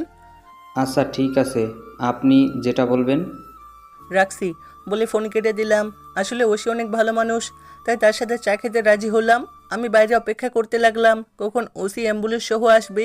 কিছুক্ষণ পর দেখলাম ওসি গাড়ি নিয়ে চলে আসছে। আমি রাশেদকে ফোন দিলাম। হ্যাঁ বল। পুলিশ চলে আসছে, তুই ওদেরকে বসতে বলে বাইরে চলে আয়। ওকে, রাখছি। সাবধানে বলে ফোন কেটে দিলাম। শোনো তোমরা, বাইরে তোমাদের পুলিশ আঙ্কেল আসছে তোমাদের নিতে। তোমরা বসো, তারা এসে তোমাদের নিয়ে যাবে। ঠিক আছে, আমি আসি। ধন্যবাদ আঙ্কেল। আমার বন্ধুকে ভাই ডাকলে আর আমাকে আঙ্কেল। মেয়েগুলো কিছু বলতে যাবে, তার আগে পুলিশের জুতার আওয়াজ শুনে রাশেদ পেছন দিয়ে বেরিয়ে গেল। তারপর আমি আর রাশেদ বাসার দিকে রওনা দিলাম। আর ওই দিকে ঠিক আছে বাচ্চারা, তোমরা ভয় পাবে না, আমরা তোমাদেরকে তোমাদের বাবা মায়ের কাছে পৌঁছে দেব। ঠিক আছে আঙ্কেল। তোমরা 4 জন লাশগুলো গাড়িতে তুলে নাও, আর তোমরা বাচ্চাগুলোকে নিয়ে গাড়িতে ওঠো। তারাও কাজ করতে লাগলো। বাচ্চাগুলো গাড়িতে তোলার পর, আচ্ছা মা, তোমরা কি জানো কে তোমাদের বাঁচিয়েছে? কি আঙ্কেল? উনি হলো আর কে, যে সব সময় মানুষের পাশে দাঁড়ায়। ও, কিন্তু ওনাকে তো দেখলাম না। আসলে ওনাকে তেমন কেউ। আপনি কি দেখেছেন? না, আমিও দেখিনি। ওনাকে কি কেউ দেখেনি? হয়তো দেখেছে কেউ কেউ, কিন্তু আমি দেখিনি। হয়তো দেখবে খুব তাড়াতাড়ি। ও। তারপর কথা বলতে বলতে মেয়েগুলোকে নিয়ে ওসি থানায় গেল, সাথে সাংবাদিক তো আছেই। কারা এই মেয়েগুলোকে কিডন্যাপ করেছিল আপনি কি জানেন? না, সেটা জানা যায়নি, তবে আশা করি খুব তাড়াতাড়ি জানতে পারবো। আপনার কি মনে হয় কার হাত থাকতে পারে এর পিছনে? আমাদের মনে হলে তো আর হবে না, আমাদের প্রমাণও দরকার। তাহলে কি আপনি মনে মনে কাউকে সন্দেহ করেন? হ্যাঁ, সন্দেহ করি। তাহলে কে সে? আমি যদি তার নামটা আপনাদের বলে দিই তাহলে সে অন্য দেশে পালিয়ে যাবে, তাই তার নাম বলা যাবে না। এই মেয়েগুলোকে কি আপনারা উদ্ধার করেছেন নাকি অন্য কেউ? আপুর কথা শুনে ওসি তো শখ খেলোই। ওসি মনে মনে ভাবলো এই কথার সামনে তাকে পড়তে হবে, কিন্তু আমি তো আপুকে আগেই বলে দিছি মিশনে যাচ্ছি। আসলে আমরা জানতাম না আর কে মেয়েগুলোকে উদ্ধার করেছে, আর সেখানে কিছু কালো টাকা আর নেশাদ্রব্য ছিল, যেগুলো সব সন্ধান আর কে আমাদের দিয়েছে। সরি গাইস, আর কিছু বলতে পারবো না। তারপর সব বাবা মাকে তাদের সন্তানকে ঠিকমতো বুঝিয়ে দিল। প্রতিটা পরিবার আর্কের প্রশংসা করছে। রাত 11টা বাজতে চললো, তাই আমি আর রাশেদ বাসার দিকে চলে আসলাম। রাশেদকে তার বাসে পাঠিয়ে দিলাম। আমি আমার ভাঙাচোরা বাসায় চলে আসলাম। পরের দিন ঘুম থেকে উঠে কলেজে গেলাম। সবাই ঘোরাঘুরি করতেছে, কোনো ক্লাস হচ্ছে না, কারণ কাল তো কলেজে অনুষ্ঠান। তাই সবাই অনুষ্ঠানে কী কী করবে সেসব চিন্তা করতেছে। স্যারেরাও সেই চিন্তায় ব্যস্ত। কোথা থেকে আরোহী আসলো। কেমন আছেন ভাইয়া? এই তো ভালো, তুমি কেমন আছো? আর এতদিন কইছিলে? আছি ভাইয়া, বাসা থেকে বের হতে মন চায় না, কাল কলেজ অনুষ্ঠান, তাই আসলাম। আরোহীকে এমপির ভাগিনা ধর্ষণ করেছিল, তাই সে এমন কথা বলল। আরোহী, চিন্তা করো না, যা হবার তা হয়ে গেছে, আর তারা শাস্তিও পেয়েছে। তা ঠিক, তা আপনি নাকি এখন ফুচকা বিক্রি করেন না? ঠিক শুনেছো। আসলে আমিও আর এখানে থাকবো না, চলে যাব। পরশু, মানে অনুষ্ঠানের পরের দিন। তাই 2-1 দিন ঘোরাঘুরি করতেছিলাম। কি আপনি চলে যাবেন? চলে যাব, মন খারাপ করো না। হইতে আমি চলে যাব, কিন্তু আমার মতো একজন ঠিকই থাকবে এখানে। কে থাকবে? প্লিজ ভাইয়া, আপনি যাইয়েন না। আপনি গেলে আবারও অনেক খারাপ মানুষ সৃষ্টি হবে। ঠিক আছে, চেষ্টা করব থেকে যাওয়ার, কিন্তু আমি যে ফুচকাওয়ালা বা আর কে আর থাকবো না। খুব তাড়াতাড়ি বিদায় নেবে এই আর কে। সত্যি কি আপনি থাকবেন না ভাইয়া? আগে একটা কথা বলো, তোমার কি ভাই আছে? আছে, কিন্তু ছোট। তোমার কি খারাপ লাগে তোমার কোনো বড় ভাই না থাকাই? অনেক, বাট কিছু তো করার নেই। কিন্তু আপনি এসব জানতে চাইছেন কেন? না, আসলে তুমি কোথায় কোথায় ভাইয়া ডাকো, তাই বললাম। আপনাকে কি আমি ভাইয়া ডাকতে পারি না? হ্যাঁ পারো তো, তবে অন্য সময়ের মতো না। আজ থেকে তুমি মনে করবা আমি তোমার আপন ভাই। সত্যি? সত্যি। ধন্যবাদ ভাইয়া। কেন? এই যে আমি একটা ভাই পেলাম, তাই। শুধু ভাই না, বোনও একটা পাইছো। সত্যি? আপুর নাম কি? তুমি কি খবর দেখো? হ্যাঁ দেখি, কিন্তু কেন? সাংবাদিক রোবাইয়ার নাসরিনকে চিনো? হ্যাঁ, সেই তো আর কে, মানে আপনার সব খবর আগে আগে দেয়। সেই আমার একমাত্র বড় বোন। সত্যি? সত্যি। আচ্ছা ভাইয়া, তুমি কি সত্যিই চলে যাবে? আমি থাকবো, তবে আর কে চলে যাবে। মানে? মনে পরে বলবো, আমি এখন আসি। কোথায় যাবেন? একটু সামনে ঘুরবো। চলুন, আপনার সাথে আমিও যাব। যেতে পারো, কিন্তু একটা শর্ত আছে। কি শর্ত? আমাকে তুমি করে বলতে হবে, তাহলে যেতে পারো। ওকে, বলবো, চলুন। আবারও কিন্তু আপনি বললে। আচ্ছা, আর বলবো না, চলো এখন। গুড, চলো। তারপর আমি আর আরোহী কলেজে বিভিন্ন দিকে হাঁটতে লাগলাম। কিছুক্ষণ হাঁটার পর রিমির সাথে দেখা। হাই, কেমন আছেন? জি, মই ভালো, আপনি? হ্যাঁ, আমিও ভালো। আর আপনি কেমন আছেন? জি মো, ভালো না মানে আমিও ভালো। তা কোথায় যাচ্ছেন আপনারা? এই তো একটু ঘুরছিলাম ভাইয়ের সাথে। ও, তা আপনার শরীর কেমন আছে? জি ভালো। তাহলে আপু আমরা এখন আসি? শিওর। তারপর আমি আর আরোহী হেঁটে সামনে গেলাম। ভাইয়া, একটা কথা ছিল। বলো, কি কথা? তুমি রিমির সাথে এভাবে কথা বললে কেন? আমার সাথে তো ঠিক করে কথা বলো। শুধু তোমার সাথে ঠিক করে কথা বলি, আর কারোর সাথে নয়। কেন? কারণ আমি যদি ঠিক করে কথা বলি, তাহলে তারা আমাকে সন্দেহ করবে। ও, বুঝেছি। গুড, এই না হলে আমার বোন। ওকে ভাইয়া, সামনে যাই। আমি আর যেতে পারবো না, আমার কাজ আছে। কাল তো অনুষ্ঠান আছে, তাই প্রস্তুতি নিতে হবে। কি প্রস্তুতি ভাইয়া? কালকে অনুষ্ঠানে কিছু কাজ আছে, তাই। কি কাজ সেটাই তো বললা না। সেটা না হয় কালই দেখবে। ওকে ভাইয়া। ওকে, তুমি এখন ঘুরো, আমি আসি। ওকে ভাইয়া। তারপর আরোহীকে রেখে আমি বাসায় চলে আসলাম। রাতে ওশির সাথে দেখা করতে গেলাম, তবে ফুচকাওয়ালা সেজে, কোনো আর কে হিসেবে নয়। গিয়ে দেখি ওশি বসে আছে। আমি ওশিকে পাশ কাটিয়ে সামনে চেয়ারে যাওয়ার সময় ইচ্ছা করে হালকা ধাক্কা দিলাম। এই কি হচ্ছে? সরি স্যার, হাঁটতে গিয়ে লেগে গেছে। ঠিক আছে, যাও। তারপর আমি গিয়ে ওশির সামনের টেবিলের বাম পাশে বসলাম। তারপর ব্ল্যাক নাম্বার থেকে ওসিকে একটা মেসেজ দিলাম, শুধু লিখলাম আর কে। ওসি বুঝে গেল আর কে এখন এখানে আছে। তারপর ওসি চায়ের অর্ডার করলো। প্রায় 15 জন লোক ছিল, সবাইকে চা দিল। তারপর চা খেয়ে সবাই বেরিয়ে গেল। আমি সবার শেষে বের হচ্ছি। ওসির কাছে এসে হালকা করে একটা চিঠি রেখে চলে আসলাম। চিঠিতেও লেখা ছিল আর কে। তারপর চলে আসলাম বাসায়। রাতে গিয়ে ঘুমিয়ে পড়লাম। সকালে ঘুম থেকে উঠে গোসল করে ভালো করে সব কিছু চেক করে নিই। বন্দুক, মাস্ক, কার্ড, ফোন, চাকু সব কিছু ঠিক করে নিলাম, কারণ সকালে কলেজে অনুষ্ঠান। তারপর খেয়ে ফোন দিলাম রাশেদকে। হ্যাঁ বল, তুই কোথায়? আমি তো এখনো বাসায়, বের হচ্ছি। তোরা কোথায়? আমি সবাইকে নিয়ে কলেজে যাচ্ছি। ঠিক আছে, সাবধানে যাবি। মনে রাখবি কলেজে এমপি আর রায়হান ইকবাল দুইজনই উপস্থিত থাকবে। তুই আপুকে দেখে রাখবি। তোর প্রধান কাজ হবে আপুকে দেখে রাখা। সবার সাথে সবার দিকে নজর রাখবি। শিওর। গুড। এমপি যাওয়ার সাথে সাথে সবাই পজিশন নিয়ে নিবি, আমি আসতেছি। ওকে। তারপর আমি কলেজের উদ্দেশ্যে রওনা দিলাম। 10 মিনিট পর রিক্সা থেকে নেমে কলেজে ঢুকলাম। তারপর রাশেদের কাছে গেলাম। সব ঠিক আছে তো? আর এখানে সব ঠিক আছে তো? এখানে সব ঠিক আছে। ওকে, রেডি হয়ে যা। ইকবাল আর এমপি দুইজনই আসতেছে।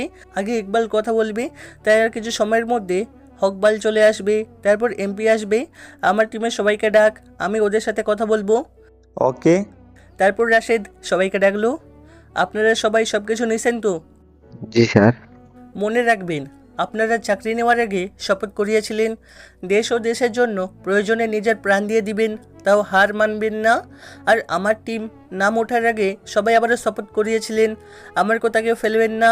আপনারা কথা দিয়েছিলেন আমি কাউকে আদেশ দিলে আপনারা পালন করতে তা বাধ্য। Yes sir.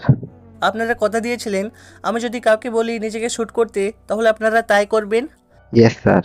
আর এজ 6, আপনাকে যদি বলি আপনার বাবাকে শ্যুট করতে তাহলে কি আপনি শ্যুট করবেন? আসলে ইকবাল হলো আর এজ 6-এর চাচা, তাই তাকে বিশেষ করে বললাম। Yes sir. গুড, এখন সবাই নিজের পজিশন নিয়ে নেন। তারপর সবাই চলে গেল। আমিও কি যাব? আগে শোন, তুই আপুর দিকে বিশেষ করে খেয়াল রাখবি, আর মনে রাখবি এখানে রিমিও আছে। আমরা কিছু করলে সেও গুলি চালাতে পারে, তাই সাবধান থাকবি। ওকে, তাহলে এখন আসি। আরে দাঁড়া না, আর একটু, তারা এখনো অনেক দূরে, আসতে আরও 10 মিনিট লাগবে। আচ্ছা বলতো, তুই কিভাবে জানলি আসতে কতক্ষণ আরও 10 মিনিট লাগবে? আমাদের সব টিম মেম্বার তো এখানে, তাহলে তুই কিভাবে জানতেছিস? তাহলে শোন, এই টিমের বাইরে আমার আরও একটি টিম আছে যেটার খবর আমি ছাড়া আর কেউ জানে না, এমনকি সেটা টিমের মেম্বারও জানে না। তাই তাদের হেডকে। কি বলিস? আরও একটা কথা শোন, তাহলে আমার সেই টিমের 2 জন সদস্য এমপি আর ইকবালের টিমে ঢুকে পড়েছে। তারা ওখানে ভালো করে কাজ করতে পারে। আবার ওই টিমের লিডারও হয়ে গেছে, মানে ইকবালের টিম আর এমপির টিমের হেড হলো আমার আলাদা টিমের সদস্যরা। তাদের সব খবর আমাকে দিয়ে যায়। আর রায়হান ইকবাল যে মেয়েগুলোকে পাচার করতে চেয়েছিল তাদের খবরও আমাকে সে টিমের হেড মানে আমার টিমের সদস্য দিয়েছিল। ভাই তুই কি মানুষ? কেন মনে হলো তোর আমি মানুষ না? তুই যেভাবে আগুন নিয়ে খেলতেছিস তা কি আর কেউ কখনো খেলেছিল আমি জানি না, তবে তুই খুব মারাত্মক জিনিস। দেশ আর দেশকে বাঁচাতে হলে মারাত্মকও হতে হয়। তাই বলে এত মারাত্মক? এমন না হলে কি আজ টিমের হেড হতে পারতাম? তা ঠিক, কিন্তু এত মারাত্মক। যা পজিশন নিয়ে নে, মনে রাখবি আপুর যাতে কোনো ক্ষতি না হয়, আর সাধারণ মানুষের দিকে নজর রাখবি। ওকে। যা, এখন ইকবাল এসে গেছে। ওকে। তারপর রাশেদ চলে গেল, আমি পেছনে দাঁড়িয়ে আছি। ইকবাল স্টেজে উঠে ভাষণ শুরু করলো। এমনভাবে ভাষণ দিচ্ছে যেন কাঁচা ফেরেস্তা নেমে আসছে। তার ভাষণ দেওয়ার মাঝখানে রাশেদ আসলো। বল, কি অবস্থা টিমের? সব ঠিক আছে, সবাই রেডি। তোর আদেশ পাওয়ার সাথে সাথে গুলি চলবে। গুড, একটু পর এমপি আসবে, সবাইকে আবার অ্যালার্ট কর। ওকে। তারপর এমপি আসলো। এমপি এসে সোজা স্টেজে উঠে গেছে। তারপর মানুষকে পটানোর জন্য ভাষণ দিচ্ছে। ভাষণ শুনে মনে হচ্ছে সাক্ষাৎ ফেরেশতা নেমে আসছে। তার ভাষণ প্রায় শেষের দিকে। আমি রাশেদকে ইশারায় বললাম টার্গেট ঠিক করতে। রাশেদ টার্গেট ঠিক করলো। আমি তাকে আরও বললাম সে যেন ইকবালের টার্গেট করে। আর আমি এমপিকে আর তার টিমের বাকিরা আমার টিমের সদস্যদের টার্গেটে। আমি তারপর ইশারায় আমার টিমের যে 2 জন এমপি আর রায়হান ইকবালের টিমে আছে তাদের ওখান থেকে সরে যেতে। তারপর তারা সেখান থেকে সরে গেল। আমি আস্তে আস্তে সামনে গিয়ে দাঁড়ালাম। আমি এখন ঠিক এমপির সামনে দাঁড়িয়ে আছি। আমি আস্তে করে পকেট থেকে মাস্ক হাতে নিলাম। তারপর যখন এমপির ভাষণ শেষ হবে মাস্ক পরে নিলাম, যেটা রিমি ঠিকই দেখে ফেললো। তারপর আমি কোমর থেকে গান বের করে এমপিকে শ্যুট করে দিলাম, সাথে সাথে রাশেদ, রায়হান ইকবালকে। আর আমাদের গুলির আওয়াজ শুনে মানুষ এদিক ওদিক পালাচ্ছে। আমার বাকি টিম মেম্বাররাও এমপি আর রায়হান ইকবালের টিমের সব মেম্বারগুলোকে গুলি করে দিল। সবাই সাথে সাথে মাটিতে পড়ে গেল। 2 টিমের মাত্র 2 জন মানুষ বেঁচে আছে, 1 এমপি 2 রায়হান ইকবাল, বাকিরা মারা গেছে। এমপি আর রায়হান ইকবালও মাটিতে পড়ে গেছে। তারপর সবাই দৌড়াতে দৌড়াতে চলে গেল। এখন পুরো কলেজ জুড়ে আছি আমি, আমার টিম, আপু, আরোহী আর রিমি আর স্যারেরা। আমি এমপির কাছে গেলাম। কি রে, কেমন লাগে যখন সামান্য ক্ষমতার লোভে সাধারণ মানুষকে মেরেছিলি? তখন তোদের কি হয়েছিল এবার বুঝ। বল। আরও একটি গুলি করে দিলাম। সাথে সাথে পেছনে আরও একটা গুলির আওয়াজ শুনলাম। পেছনে তাকিয়ে দেখি রাশেদ ইকবালকে গুলি করছে। আমি রাশেদকে বললাম তুই আবারও গুলি করছিস কেন? আসলে আমি গুলি করতে চাইনি, কিন্তু সে তোকে গুলি করতে চেয়েছে, তাই আমি তাকে শ্যুট করলাম। ওকে, ধন্যবাদ। কেন? এই যে তুই না থাকলে সে আমাকে শ্যুট করতো, তাই। আরে এটা কোনো ব্যাপার না। আচ্ছা, সবাইকে নেমে আসতে বল। এখন 2 টিমে সবাই মারা গেছে। হঠাৎ পেছন থেকে কে জানি আমার মাথায় বন্দুক ধরলো। আমি পেছনে তাকিয়ে দেখি রিমি। কি মিস ডিসি রিমি আমাকে ধরতে আসছেন। আমি সবাইকে ইশারাই বললাম যাতে রিমিকে শ্যুট না করে, তাই কেউ শ্যুট করলো না, নয়তো রিমি এতক্ষণে শেষ হয়ে যেত। হ্যাঁ, তোকে ধরতে আসছি। রিমি, আপনি না আর কে ভালোবাসতেন, তাহলে ধরতে আসছেন মানে? ভালোবাসা? আর এটা ছিল আমার একটা চাল, যাতে আমি আর কে ধরতে পারি। মানে? মিস্টার ফুসকাওয়ালা মানে আর কে তোকে আমি মাস্ক পরার সময় দেখে ফেলছি। এই বলে রিমি আমার মুখ থেকে মাস্ক সরালো। আমি রাশেদকে ইশারাই বললাম সিএমকে ফোন দিতে। তুই কি ভাবছিস আমি তোকে ভালোবাসি? হ্যাঁ, আমি তো তাই জানতাম, আর আমিও আপনাকে ভালোবাসি। ভালোবাসা? মনে আছে তুই একজনকে খুন করেছিলি যার নাম ছিল রুবেল? হ্যাঁ মনে আছে, সে ধর্ষণ করেছিল তোফাকে, তাই তাকে মেরে ফেলেছি। আর তোফাও তো রুবেলকে মারার আগে আত্মহত্যা করেছিল। ধর্ষণ? জানিস রুবেল আমার মামা ছিল। তো মামা ছিল, কি হয়েছে? ধর্ষণ করেছে তাই মেরে দিছি। আর এখন আমি তোকে মেরে দিব। মানে? না না, তোকে মারবো না। তোকে মারলে তো প্রমোশন পাবো না, বরং তোকে জীবিত নিয়ে যাব। আমার প্রমোশনও হয়ে যাবে, আর তোকে জেলে তিলে তিলে মেরে ফেলবো। কি বলছো রিমি এসব? তুমি না আমাকে ভালোবাসতে, আমার জন্য বছরের পর বছর অপেক্ষা করলে, তাহলে তুমি সামান্য প্রমোশনের জন্য আমাকে কিভাবে গ্রেপ্তার করবে? ওটা ছিল তোকে ধরার একটা চাল মাত্র। সত্যি কি আমাকে কখনো ভালোবাসোনি? একদম না, শুধু প্রতিশোধ নিতেই সব করেছি। এত অভিনয় করতে পারলে কখনো ভাবি নাই তুমি আমাকে ঠকাবে। তোমাকে যতটুকু ভালোবাসতাম তার থেকে বেশি ঘৃণা হচ্ছে। ছি! তোকে ঘৃণা বা ভালোবাসায় আমার কিচ্ছু এসে যায় না। চল এখন থানায়, নয়তো তোকে এখানে শ্যুট করে দিব। না, আমি থানায় যাব না। যদি তুমি শ্যুট করে দাও তাহলে এখানেই মারা যাব, তাও থানায় যাব না। ওকে, তাহলে এখানেই মর। বলে শ্যুট করতে যাবে তার আগে হেলিকপ্টার চলে আসলো আর রিমির হাতে শ্যুট করে দিল। আমি কিছু করতেছি না, শুধু দাঁড়িয়ে আছি আর চোখে জল ফেলছি। যে মানুষটাকে এত ভালোবাসতাম সে মানুষটা আমাকে এভাবে ঠকালো। রিমি বন্দুক তুলে যখন হেলিকপ্টার শ্যুট করতে যাবে তার আগে সেখান থেকে বের হয়ে আসলো সেনাবাহিনীর একজন কর্নেল মাসুদ রানা, যাকে সব ডিপার্টমেন্টের লোক চিনে। মাসুদ রানা হেলিকপ্টার থেকে নেমে সোজা আমার কাছে এসে আমাকে স্যালুট মারলো। তা দেখে রিমি অবাক। আরে স্যার, আপনি কি করছেন? একজন খুনিকে কেন স্যালুট করতেছেন? এই তো সেই খুনি যে আর কে হয়েছিল। এর আসল নাম হাসান। আপনি কি জানেন কে সে?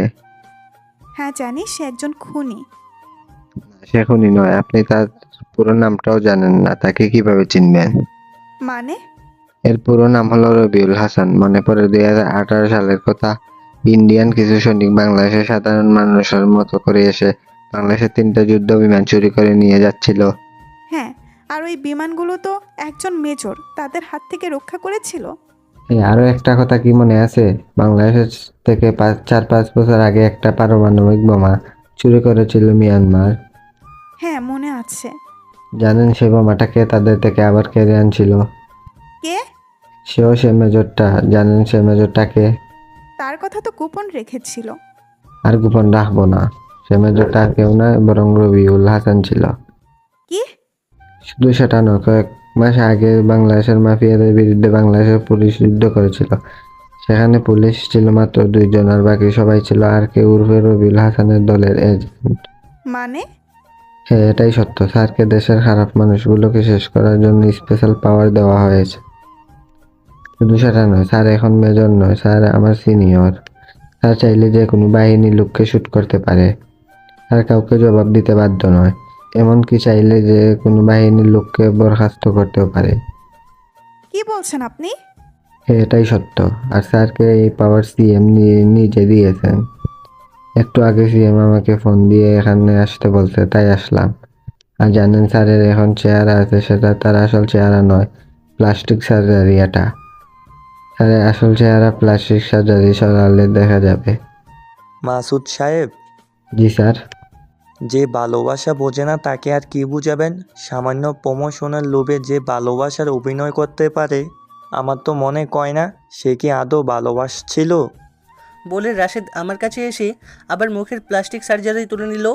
বাস্তবে এভাবে কারো প্লাস্টিক সার্জারি তোলা যায় না। এটাই হলো তার আসল চেহারা। স্যার ওনাকে কি গ্রেফতার করব? না, তার দরকার নেই। আমি হেঁটে রিমির সামনে গেলাম, তারপর বললাম, রিমি, আমি সত্যি তোমাকে ভালোবাসতাম, কিন্তু তুমি এমনটা করবে ভাবিনি। চাইলে আমি তোমাকে এখনই বরখাস্ত করতে পারি, কিন্তু আমি তা করব না, কারণ আমি সত্যি তোমাকে ভালোবাসতাম। সরি। থাক, আর সরি বলতে হবে না, আজকে চলে যাব আমি এই মিথ্যা অভিনয়ের শহর থেকে। ভালো থেকো, আর আন্টিকে আমার পরিচয়টা দিয়ে দিও। আসি, আল্লাহ হাফিজ। তারপর চলে আসলাম ভাঙা বাসায় নয়, সোজা নিজের মায়ের বাসায়। পরের দিন সিএম নিজে হাতে আমাকে পুরস্কৃত করেছেন, সাথে 1 মাসের ছুটিও। তারপর মা আর আপুকে নিয়ে চলে আসলাম গ্রামের বাসায়। চলে আসলাম মিথ্যা ভালোবাসার শহর থেকে। ভালো থাকুক তারা, যারা নিজের স্বার্থের জন্য মানুষকে ব্যবহার করে, আর স্বার্থ শেষ হয়ে গেলে মানুষকে দূরে ঠেলে দেয়।